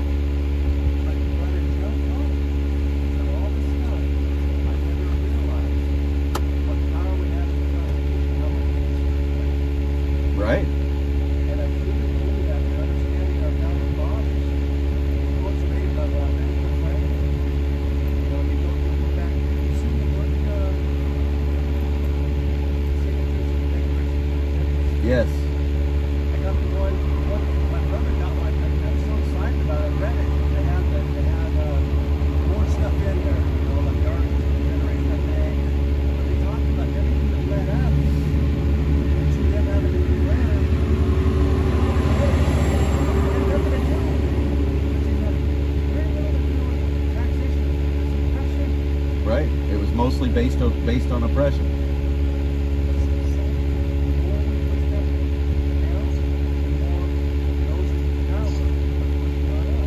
Right. And see, this is why I tell people, if we want to fix this, our first step should be to stop voting for any politician that has 2 or more terms in any one given seat. Because they turned around and they got rid of their term limits. They voted their term limits out without even asking the people. Let me ask you a question here. There's that film out now, that documentary about that gal that was traveling with Convoy. What's it called? Peace or... Does anybody know which, there was a documentary just released here, I think it was yesterday or the day before, by one of the young ladies that was with the People's Convoy. I haven't had a chance to watch the whole thing. What was the name of that? What was the name of that video, that documentary she released? Anybody come up with that here in the chat, please?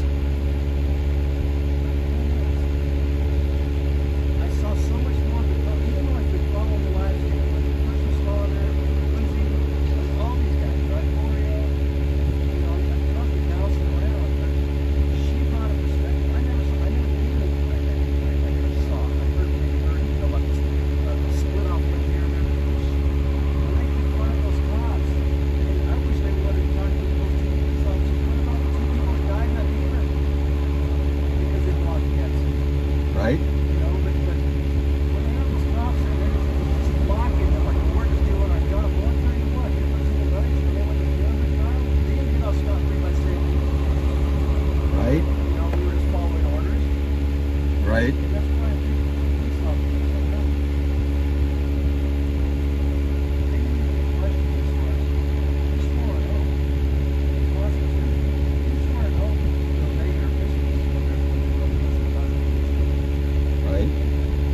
Would you mind going on saying hello to the other viewers? I don't know what to say. That's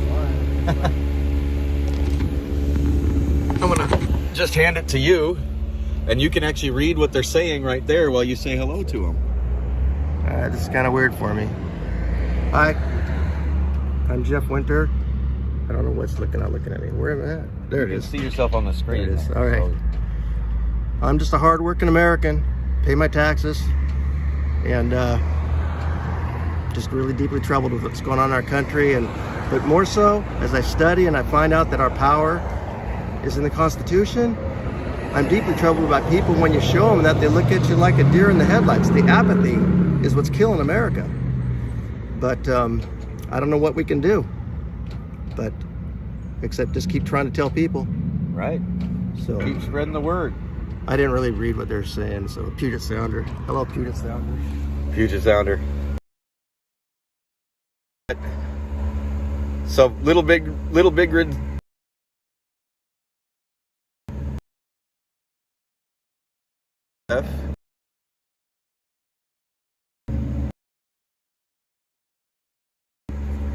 Kat says, "Hey Jeff, follow the Patriots." Hi Jeff from Michelle. And Little Big Rig says, "We can take a stand and spread the word." And that's the biggest thing is, there's a lot of people in this country that say, well, I'm disabled, or I don't have a job, I don't have the means or the ability to go out and do anything. Well, yeah, you do. Yeah, you do. You can host a party. You can host a barbecue. You can get your neighborhood together. You can talk with your church groups. You can volunteer. No, I know. And I don't know who else, other than Lord Cole and all that, I don't know who else I can talk to, but I can try and learn new stuff. There's more stuff I go back and I try to share stuff, you know, the same. When you learn to talk, something turns out. Well, you know, another way is you get a bunch of these pocket constitutions and you go door to door and don't even knock or anything. Just stuff it in between the door jamb and walk away. That way you're not face-to-face confronting with them. And when they find it, they may read it. Well, and even if you read Just their own curiosity will cause them to read it, it. don't affect you personally. A lot of people read it, they don't see it saying. Right. This entire thing, the whole lockdown thing, every bit of it was 100% against that Constitution. None of it was legal. Do you ever follow, you know that, when I was in high school, I was so shy. I was pretty. That's all right. So, but do you know of a guy by the name of Dave LeMay down in Arizona? He's been fighting back for like 3 years with the CBS, and then he's the one that's him and Josh Barnett is right at the top. Okay. Josh Barnett, I've heard the name, but the other guy I have not heard of.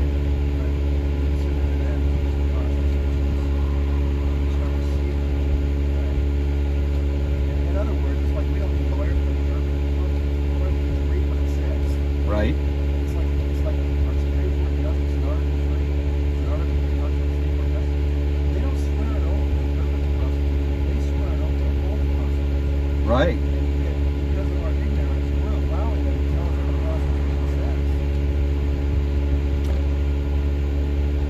Yep. The Act of 1871 changed all that. The Act of 1871 turned this country from being run by the people, for the people, into being, we're going to be told what they tell us. Yeah, but you know what? And those are points it's hard to argue, except for the fact that you have to go back to the Constitution itself, because they can't pass legislation that goes against the Constitution. But they have. They have. Almost all the legislation out there today is against the Constitution. But what's cool about the Constitution can be changed. So people like to do it. It's just like a lot of things that do. Right? But you take a look at this January 6th thing.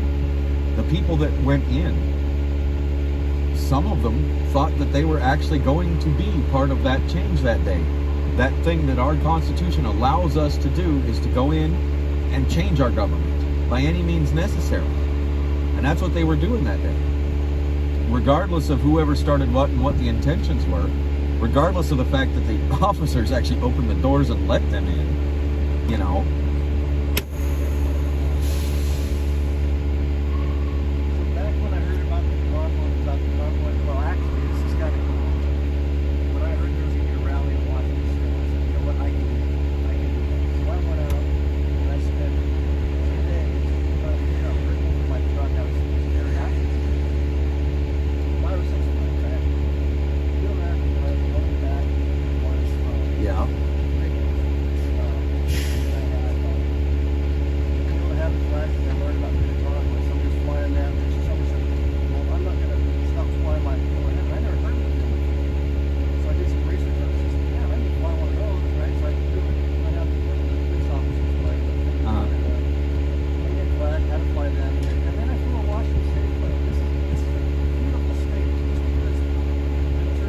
From one side to the other, it doesn't matter if you're on the desert side of the mountains or on the rainy side of the mountains. It's beautiful. When I went to the rally,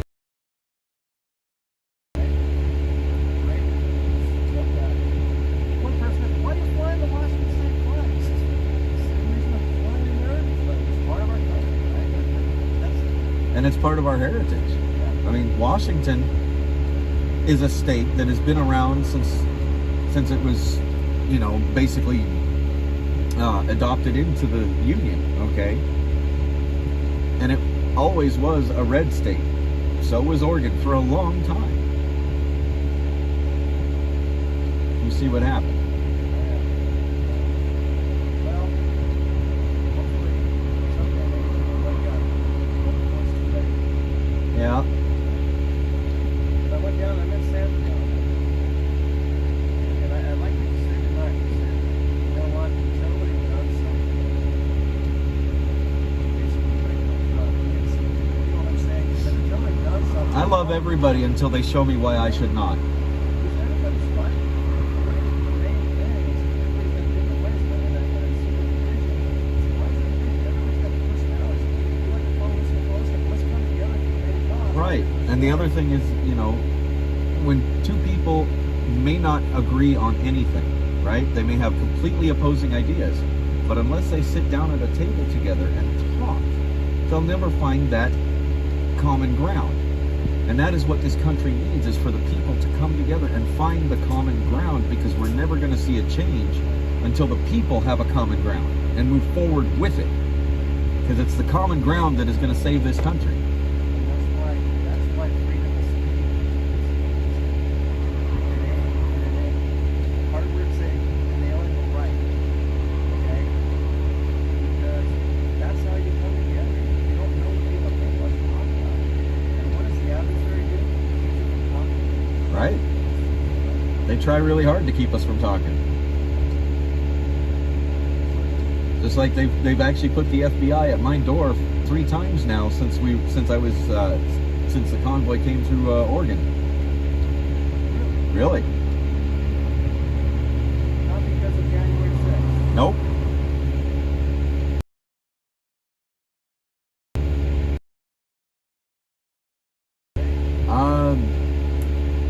The first time they had questions about who was where and where I was and all this stuff, and on the day that they came through Portland, Oregon, and I wasn't with them, so I couldn't really tell them anything. And the other thing is, most of us in the convoy, we may know each other's first names, but most of us are going by other names, you know, and that's it. None of us ever really knew anybody's last name, so where do you go?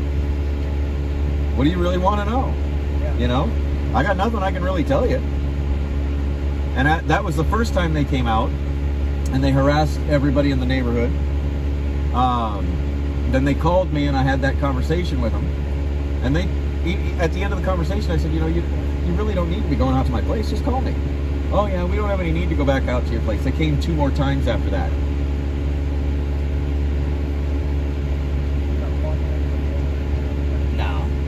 No, you're fine.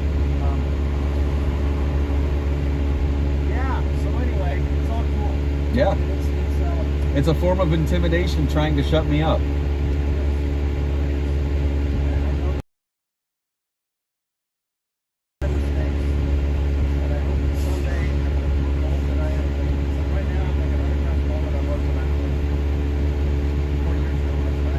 Oh yeah.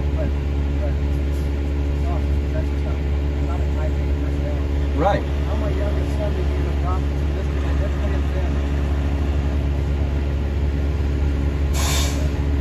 Yeah, no, it's, and, you know, I got to commend you for actually having the ability to come up and even say hello to me in the first place. I mean, there are so many of us that most of our lives we were shut down. We were little mice just doing our little job, trying to keep our head above water and stay out of everybody else's way. You know, and like you said, it shouldn't be our responsibility to restore our rights. no, it shouldn't be. They should know that Constitution inside and out, and know that they're not supposed to be touching it.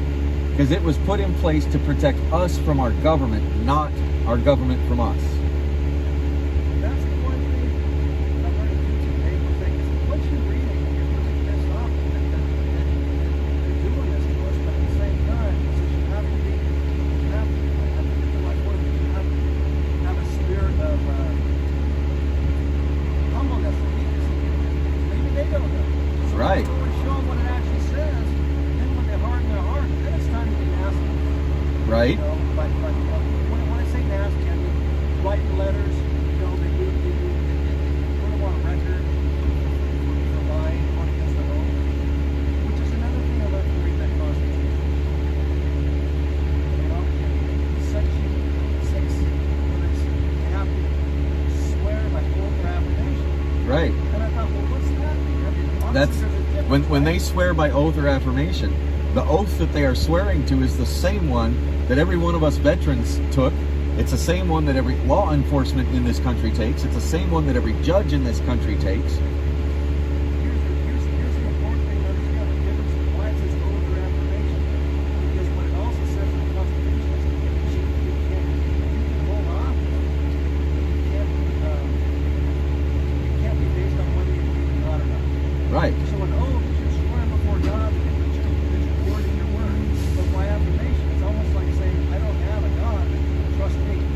Exactly. You know, Exactly. And that's the other thing is, you know, in the Constitution it says we have a freedom of religion, right? It literally says that. And that doesn't mean we are free to be Catholics. That doesn't mean we are free to be Mormon. That doesn't mean we're free to be Buddhist or Islam or pagan or whatever. You have a religion or not religion that you choose to believe in, you're free to do so. Period. as long as you're what you think doesn't hurt others. Exactly. At first, do no harm. That's the oath that doctors take, right? The Hippocratic Oath, which is nothing. I didn't know That's anything part of about it. that until all this, and I read that. Even the doctors are going against their oath. Where's their conscience? They don't have any anymore. It's all about the money being put in their pockets. See, and that's why whether they believe in God or not,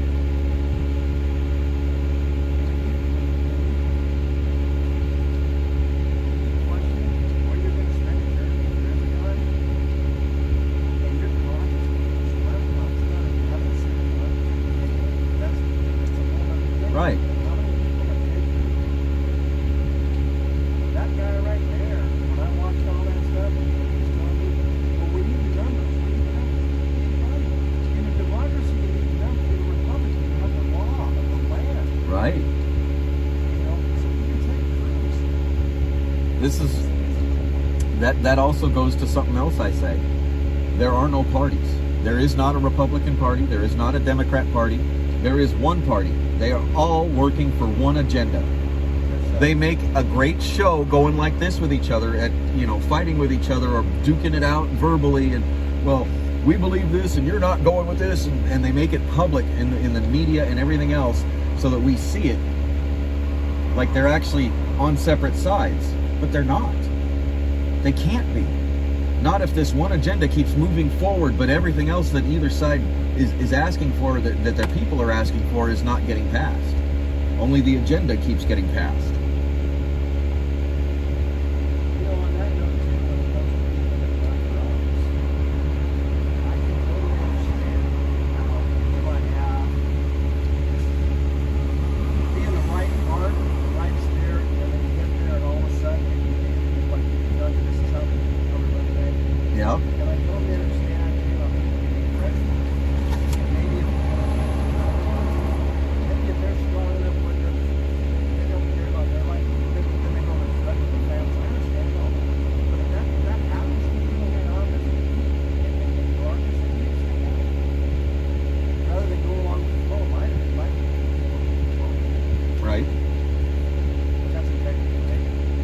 Exactly. Exactly.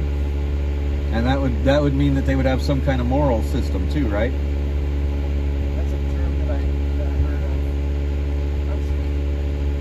So I've been around a while, but I feel like I'm so naive. I'm social guy, but I never heard of the moral compass. Some people only have a moral compass. Right? Or that conscience.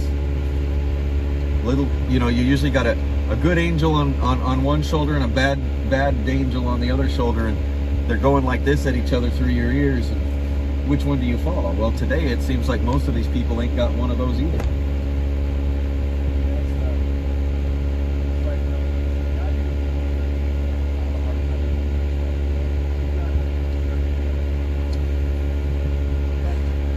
Thank you.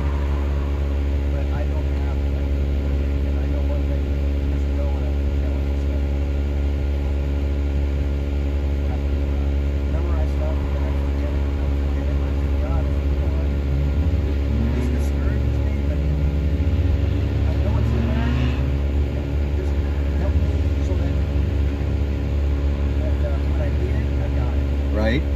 Little stuff like that. And so, what hasn't taken from me is Right. we don't necessarily always know what the community is right, but we know when there's an issue and something ain't right. We don't just continue on. Troubles are progress. We can't stick with that. Yeah, I think you and my friend Rosie Rowe that's in the chat every once in a while would get along real well. She's a cute little fiery lady that's about 3 foot tall. She's in the chat right now, by the way. And she lives out in Maryland. She thinks a lot the same as you. That's all cool. Well, like I said, I follow you around. I'm working. I got to go to the University of Seattle, Marlin. I got to go to some college in Seattle, and I hate Seattle. Brother and I were Wyoming up there. We worked for a customer. Tacoma, it's got place. Yeah. So it's got Seattle traffic. Oh, you don't have to tell me about it. I've been doing this for 24 years. I was coming back last weekend from, last Saturday from Winthrop. Right? 14-foot dump truck trailer. And I'm coming through that heated area, and I'm just being mellow. And the people jump in front of me. I mean, it's like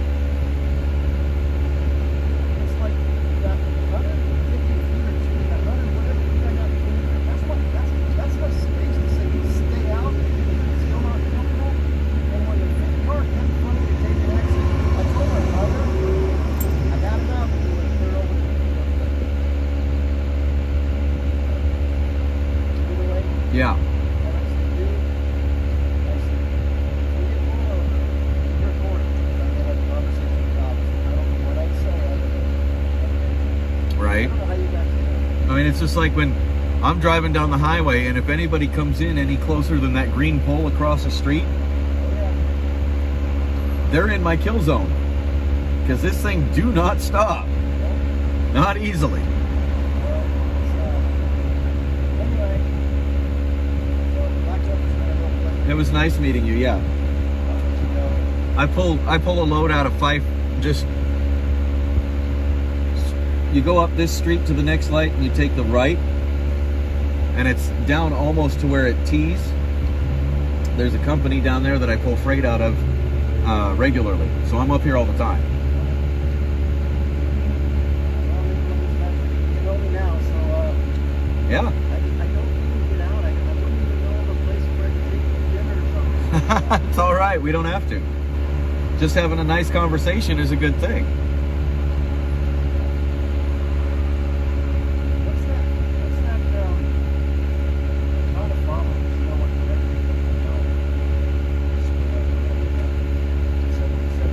And you also have like something, Lisa the mayor, I don't know where she went. we got some some organization. Right. They're not asking for money, so that's gonna go about that. Yeah, I don't know where Lisa the mayor went, but I know that a group of people tried to start the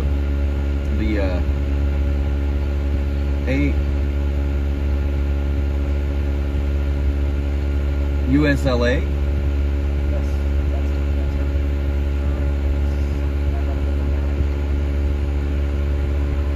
And the other group. I haven't heard much of what they're really doing, because they're still all kind of scattered away from each other. The 1776 has moved together, and so far they're doing good. You know, they're actually growing a little here and there, but the big thing is they don't want to grow. They want everybody to be aware. They want the word spread, so that when the time comes to get everybody all together at one point in one place in one time, then we can do that. Because there's no sense in everybody in the country giving up everything they own and everything they have to go and sit outside of DC for 3, 4, 5 months, or however long it'll take.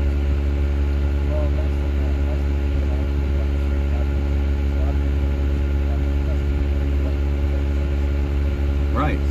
And we've also got the people's movement is what it's called. Every single state has their own state lead, and they've got stuff they're doing in every state.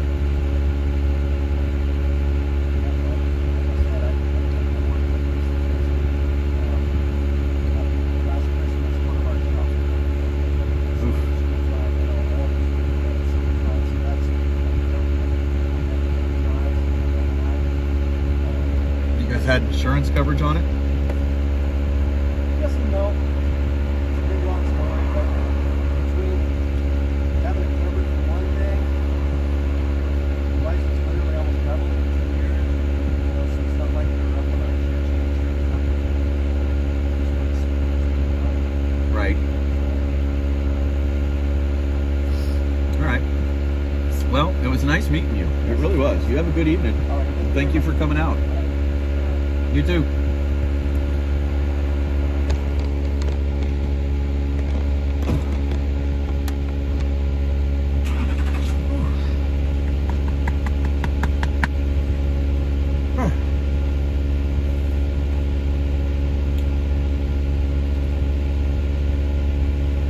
I feel really good right now.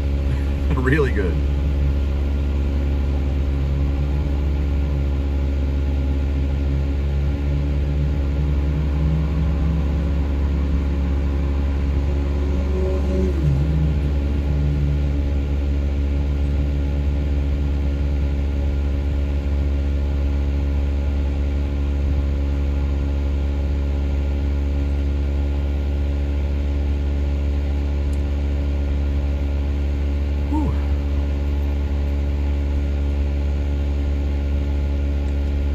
Yes, it does.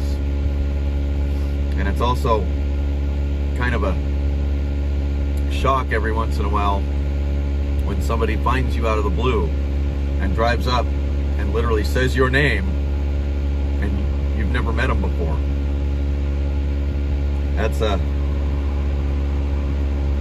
It's powerful.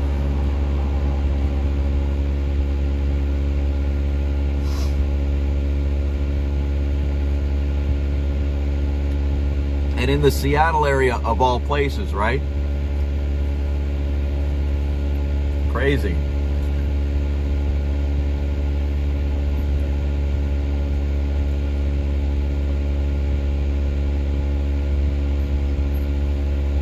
Yep, he's headed home too, because he did say he lived that way and he just turned that way. Yep.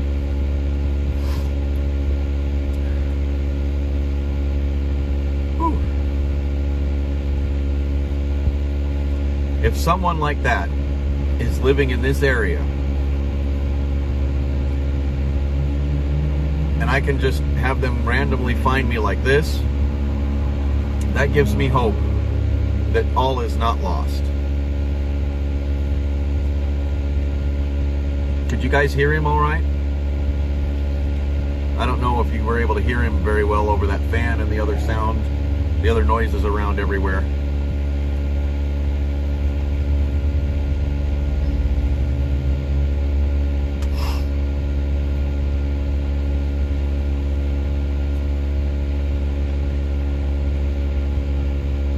Read your Venmo? What Venmo? Who are you talking about? Or who are you talking to when you say read my or read your Venmo?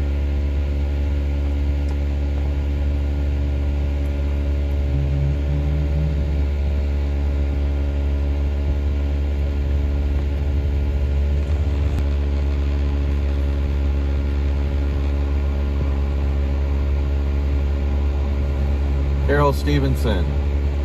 Who are you talking to when you said read your Venmo? My Cash App. Oh. Well, let me go check this. Come on, get there. Well, thank you. Thank you, Carol.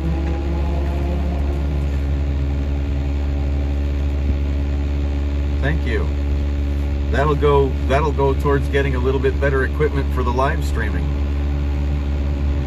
And maybe donated to a few homeless people for food.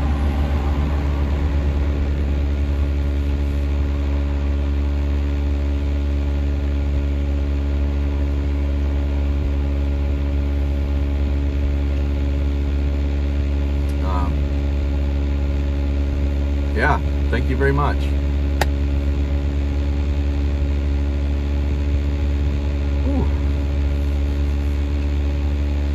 It's a lot like the other day when I was about to pull out. I was about to leave and start my day. And suddenly I was surrounded by 5 vehicles, and every one of them knew who I was. They were all people who follow but have never really commented in here, and they just found me out of the blue. And it's always amazing when people that you don't know or have talked to just through text in here or whatever, and you meet each other, or they find you, and it's amazing.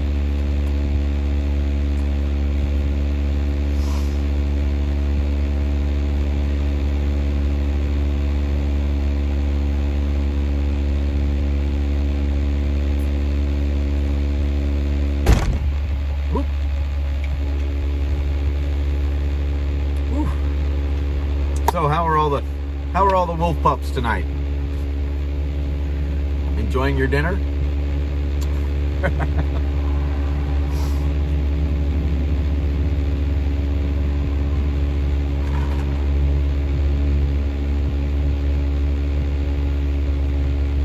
Wow.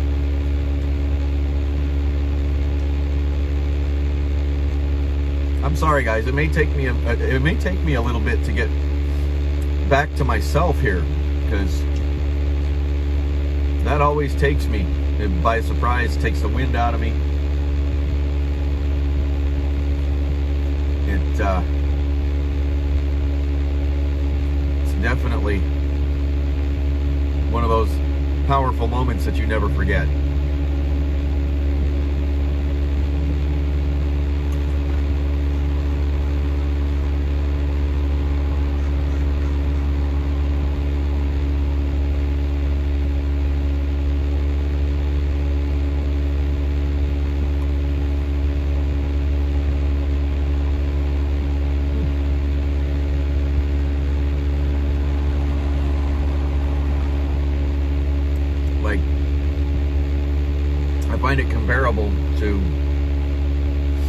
It's comparable to driving across the country and seeing thousands of faces up on top of an overpass, all waving flags with signs saying thank you, and actually meeting those people like at any one of the rallies across the country before we got to Hagerstown.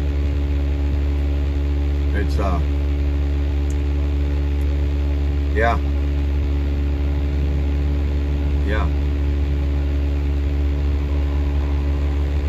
Makes your chest feel really, really full.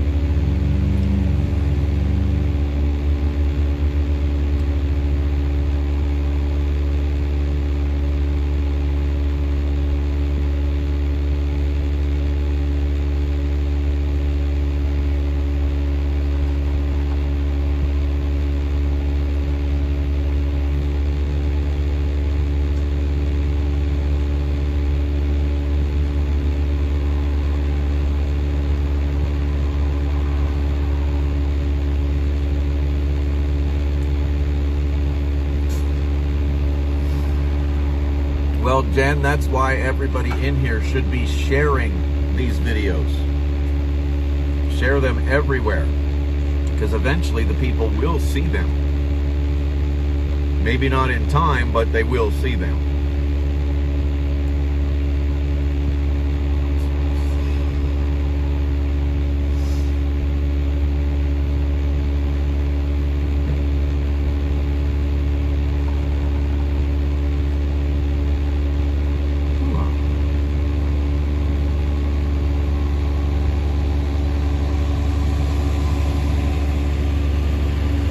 Yeah. I think you're right. The blessings come back in return tenfold.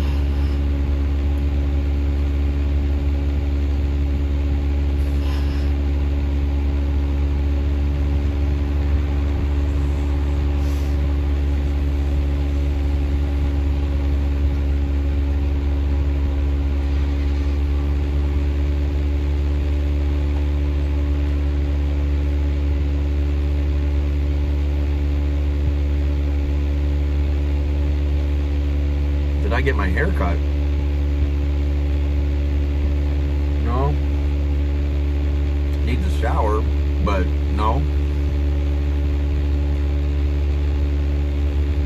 I haven't had my hair cut since I was in Hagerstown the first time. That guy that came all the way into the States, he came from Hawaii.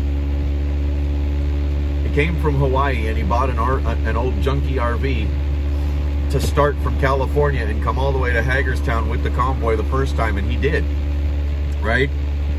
Turned out he was a barber also, and my hair was, well, I don't know, probably down to about here-ish, and at the time, and I kept having trouble with the split ends, making it all tangled and whatnot, because I could brush it out, and 5 minutes later it'd be all tangled up again, and you couldn't get a brush through. And I was just frustrated with it because I hadn't gotten it trimmed as soon as I should have each time, because you couldn't find a barber anywhere that would let you in without an appointment, or they weren't open at all because of COVID, right? I had him cut it off for me, and I got a military high and tight haircut right there in Hagerstown, right next to the stage, by this guy from Hawaii. And he did a good job. But it hasn't been touched since. I haven't had it cut since. Yes, I used to have long hair. And I will again. See, every time I get mad at my hair, I cut it off. I go in and I get a military high and tight, and then it grows back out from there. So it's, sometimes I've got long hair, sometimes I've got a military high and tight. That's just back and forth.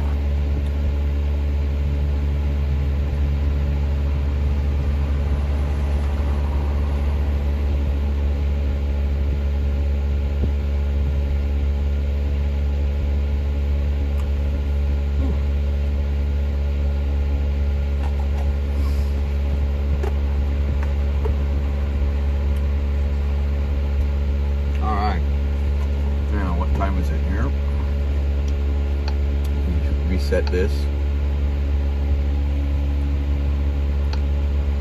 Recent. Go. Going to 349 Valley Avenue Northwest, Puyallup, Sweet Factory.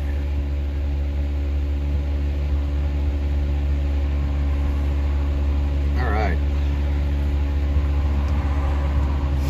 I got about 25 more minutes before I can be there. They won't let me in before that.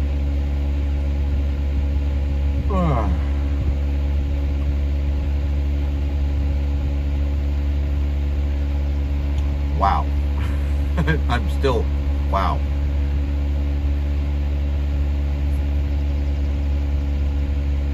The people you meet in this country surprise you.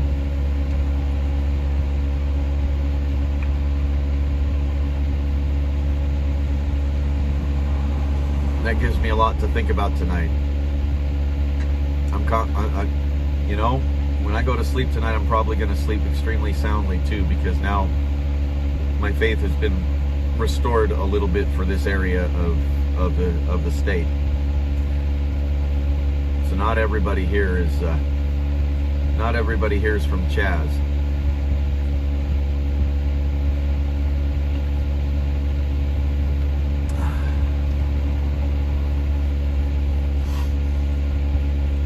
Excuse me. I'm gonna flip the camera around a second because I gotta blow my nose. I can't breathe out my nose.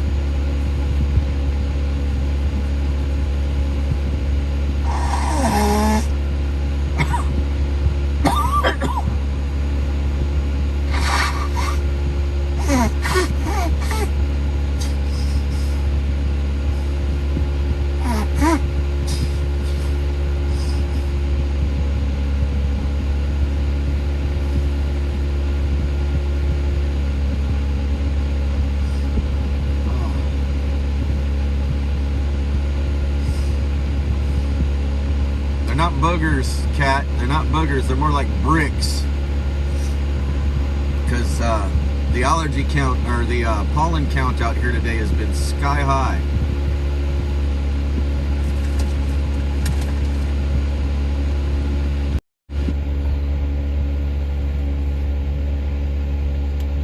Yep.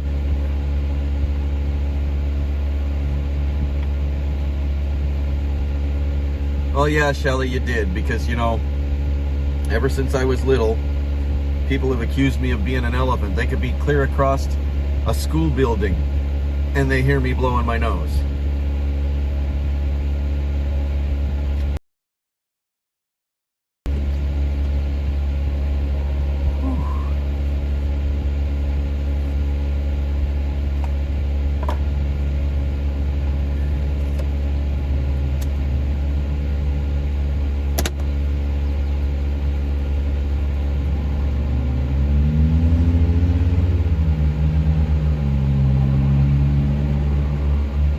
Complain, less action. Yep. Well, that's what I'm seeing across an awful lot of this country. You know, they'll complain and they'll complain, but they won't stand up and do anything to help. I mean, at the very least, you can host you know, you can have a neighborhood barbecue get together. You can talk with your neighbors. You can go to your church groups, or, you know, any functions, and you can spread the word. That in itself is helping. But the people that just want to sit and complain on their keyboard and actually do nothing, that's where there's a problem. And this gentleman here that showed up tonight, you know, he's extremely shy person. He's been a shy person his entire life, and you know, you heard him say it himself. And for him to be able to come out and just say hello to me in the first place and introduce himself was pretty hard for him to do, and he did it. And he did it. He was willing to stand up and do that. So I'm pretty sure that, you know, maybe here soon he'll be standing up and doing more, because he's gaining that courage, because because I didn't just turn him down right off the bat or anything, you know. I wasn't mean to him in any way, like a lot of celebrity type people would be, right? I mean, we've seen a few others. We've seen a few people that kind of jump at other people for no reason. And now is not the time for that. Now is the time for everybody, regardless of any beliefs or egos or anything. It's time for everybody to stand together, shoulder to shoulder. And like I've said before, you don't have to like the guy standing next to you. You just have to trust that he's on the same front line with you, going for the same field goal. You know what I'm saying?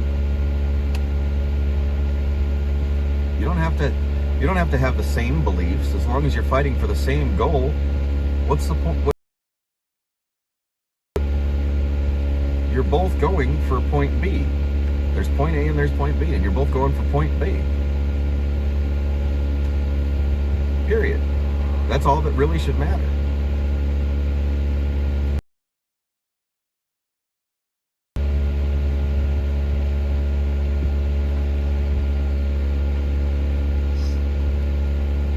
Yeah, there are real human beings living in the Seattle area.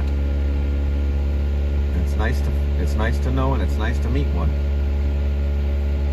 thank you for coming out, Jeff. I appreciate it.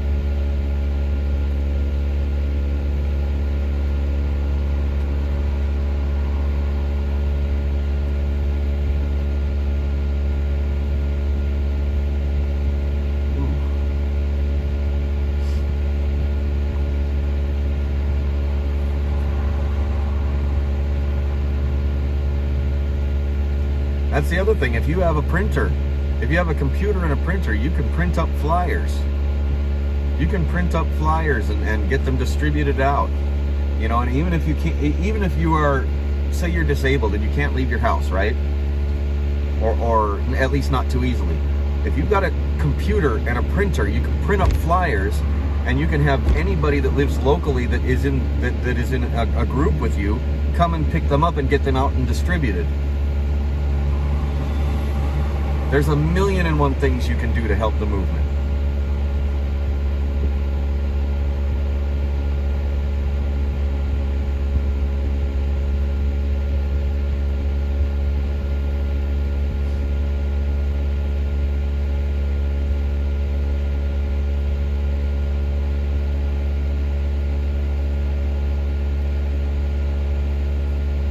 Yeah, and you know, he was watching all the way up until he got here. He was watching all the way up until he got here, because he even mentioned the girl inside that had no clue that the People's Convoy even existed, let alone the fact that they had actually come to Olympia.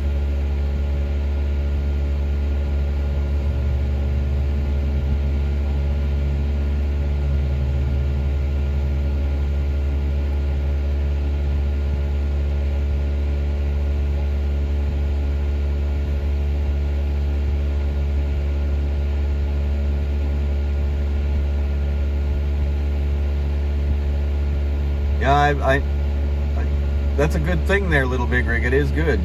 You should always be proud to be out in public, wearing your freedom clothes, flying your flags and everything else. But right now, I'm hauling general freight, so I can't have my flags hanging out because they do tend to cover up the name on the door or the DOT numbers on the side or something like that, and that's a violation. So I can put the flags out when I'm doing an event, you know, if I'm convoying with a convoy and stuff like that, and I can put them out when I'm, you know, showing up to your little rally and stuff like that. They have them out because it would be a violation.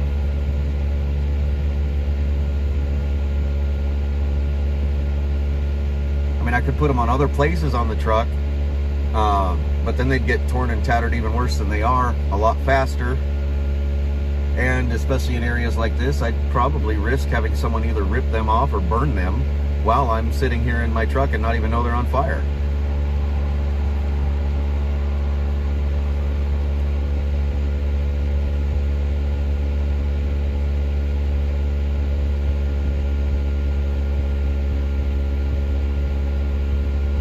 Thank you, Rosie Rowe. Thank you. Let's see. I don't know. Does anybody? What's my current subscriber? What's my current subscriber number? I have no idea. I was at like 850. I think I was at 856 this morning.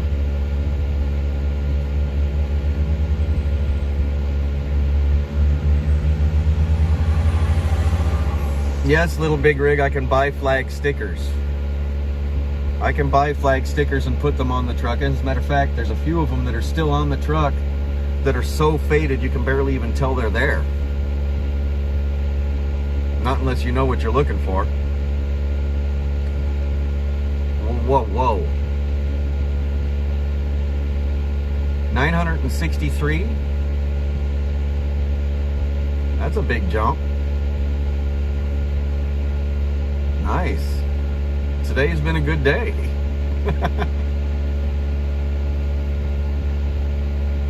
Hello, Shelly. Yes, it is nice to be this is technically my home. You know, I grew up in Washington. On the east side of the state, yeah, but I grew up in Washington.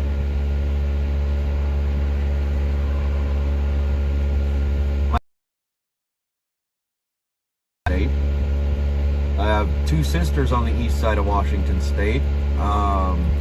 I've got a sister in Pennsylvania, and I've got a sister over in North Carolina. I've got an aunt. I've got 2 aunts that are still here in this state. 2 of my cousins are still in this state.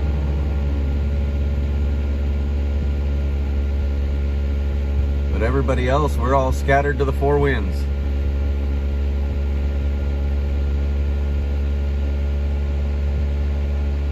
$963, wow.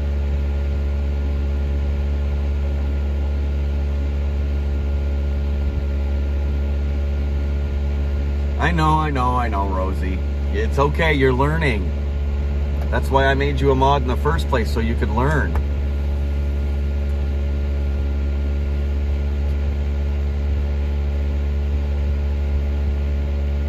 Thank you, D-Roz. You know, share it everywhere you can. I appreciate it. If you haven't already, go ahead and hit that like button. Make sure you hit the little bell too, so that you're getting the notifications when I go live or when I post any new video. And don't forget to come in here and be part of the conversation, because we need to find that middle ground. Everybody in this country needs to find the middle ground, because the middle ground is what is going to save this country. It's not fighting this side against this side. It's both sides coming together, finding that middle ground and moving forward. You know, that is really what'll save us.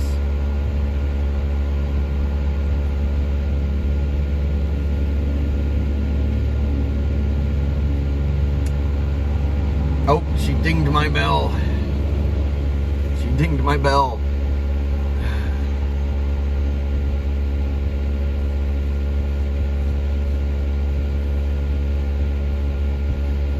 Oh, man. Sounds like you need to save up for a little vacation. Take a trip up and see your brother.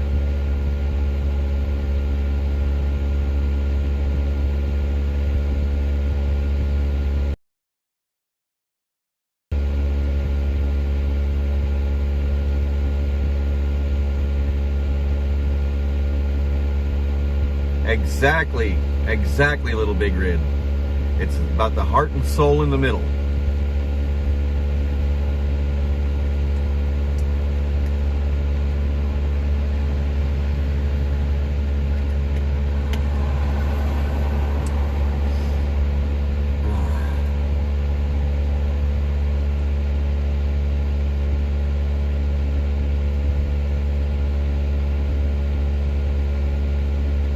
Momo.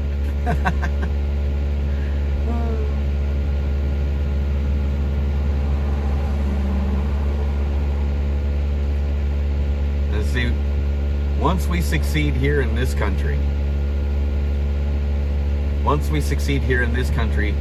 and we get things straightened out and the ship righted, then we can start helping the other countries that are trying to achieve the same thing that we are.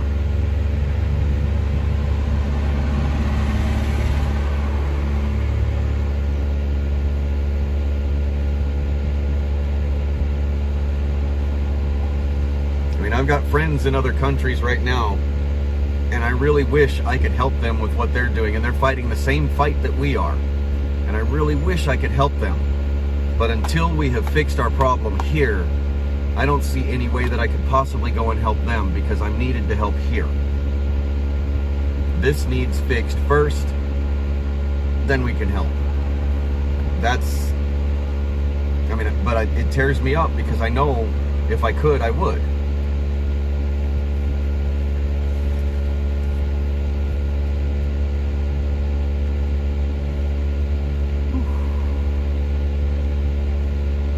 Man, that is one hell. That is one. That's a very nice gentleman. That's a very nice gentleman. He's got, my brain is floating way up here right now after talking with him.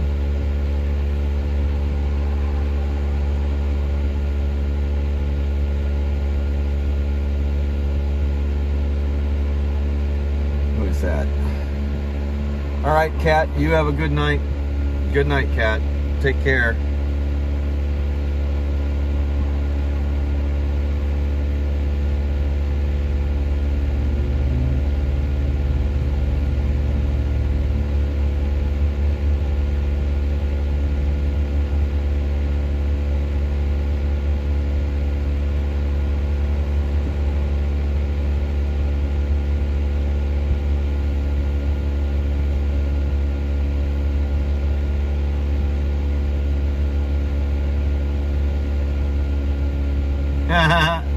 Yeah, some of us remember that, Little Big Rig. Some of us remember that. And some of us actually watched the videos that came out from that too.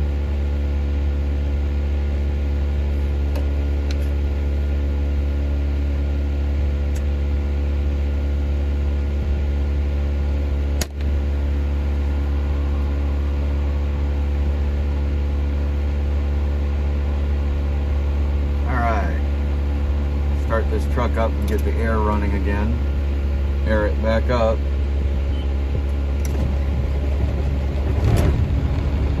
Because we're going to be heading out to deliver here in a minute.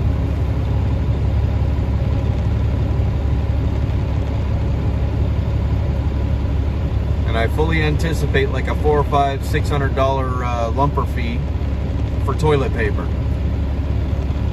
They're going to charge me to unload. Fred Meyer's. See, I'm delivering to a Fred Meyer distribution center, so anytime you deliver there, it doesn't matter what the product is, there's a lumper fee.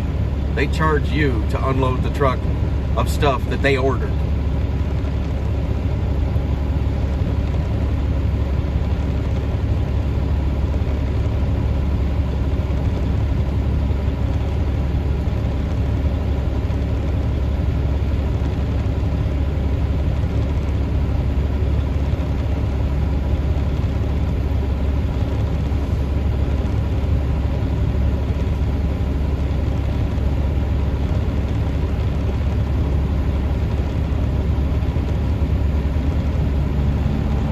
Everybody thinks that crazy, but for a long time, that's how it's been for anything in the grocery industry, right? If you're hauling groceries, you can be guaranteed there's going to be a lumper fee. Everything else is no lumper, right?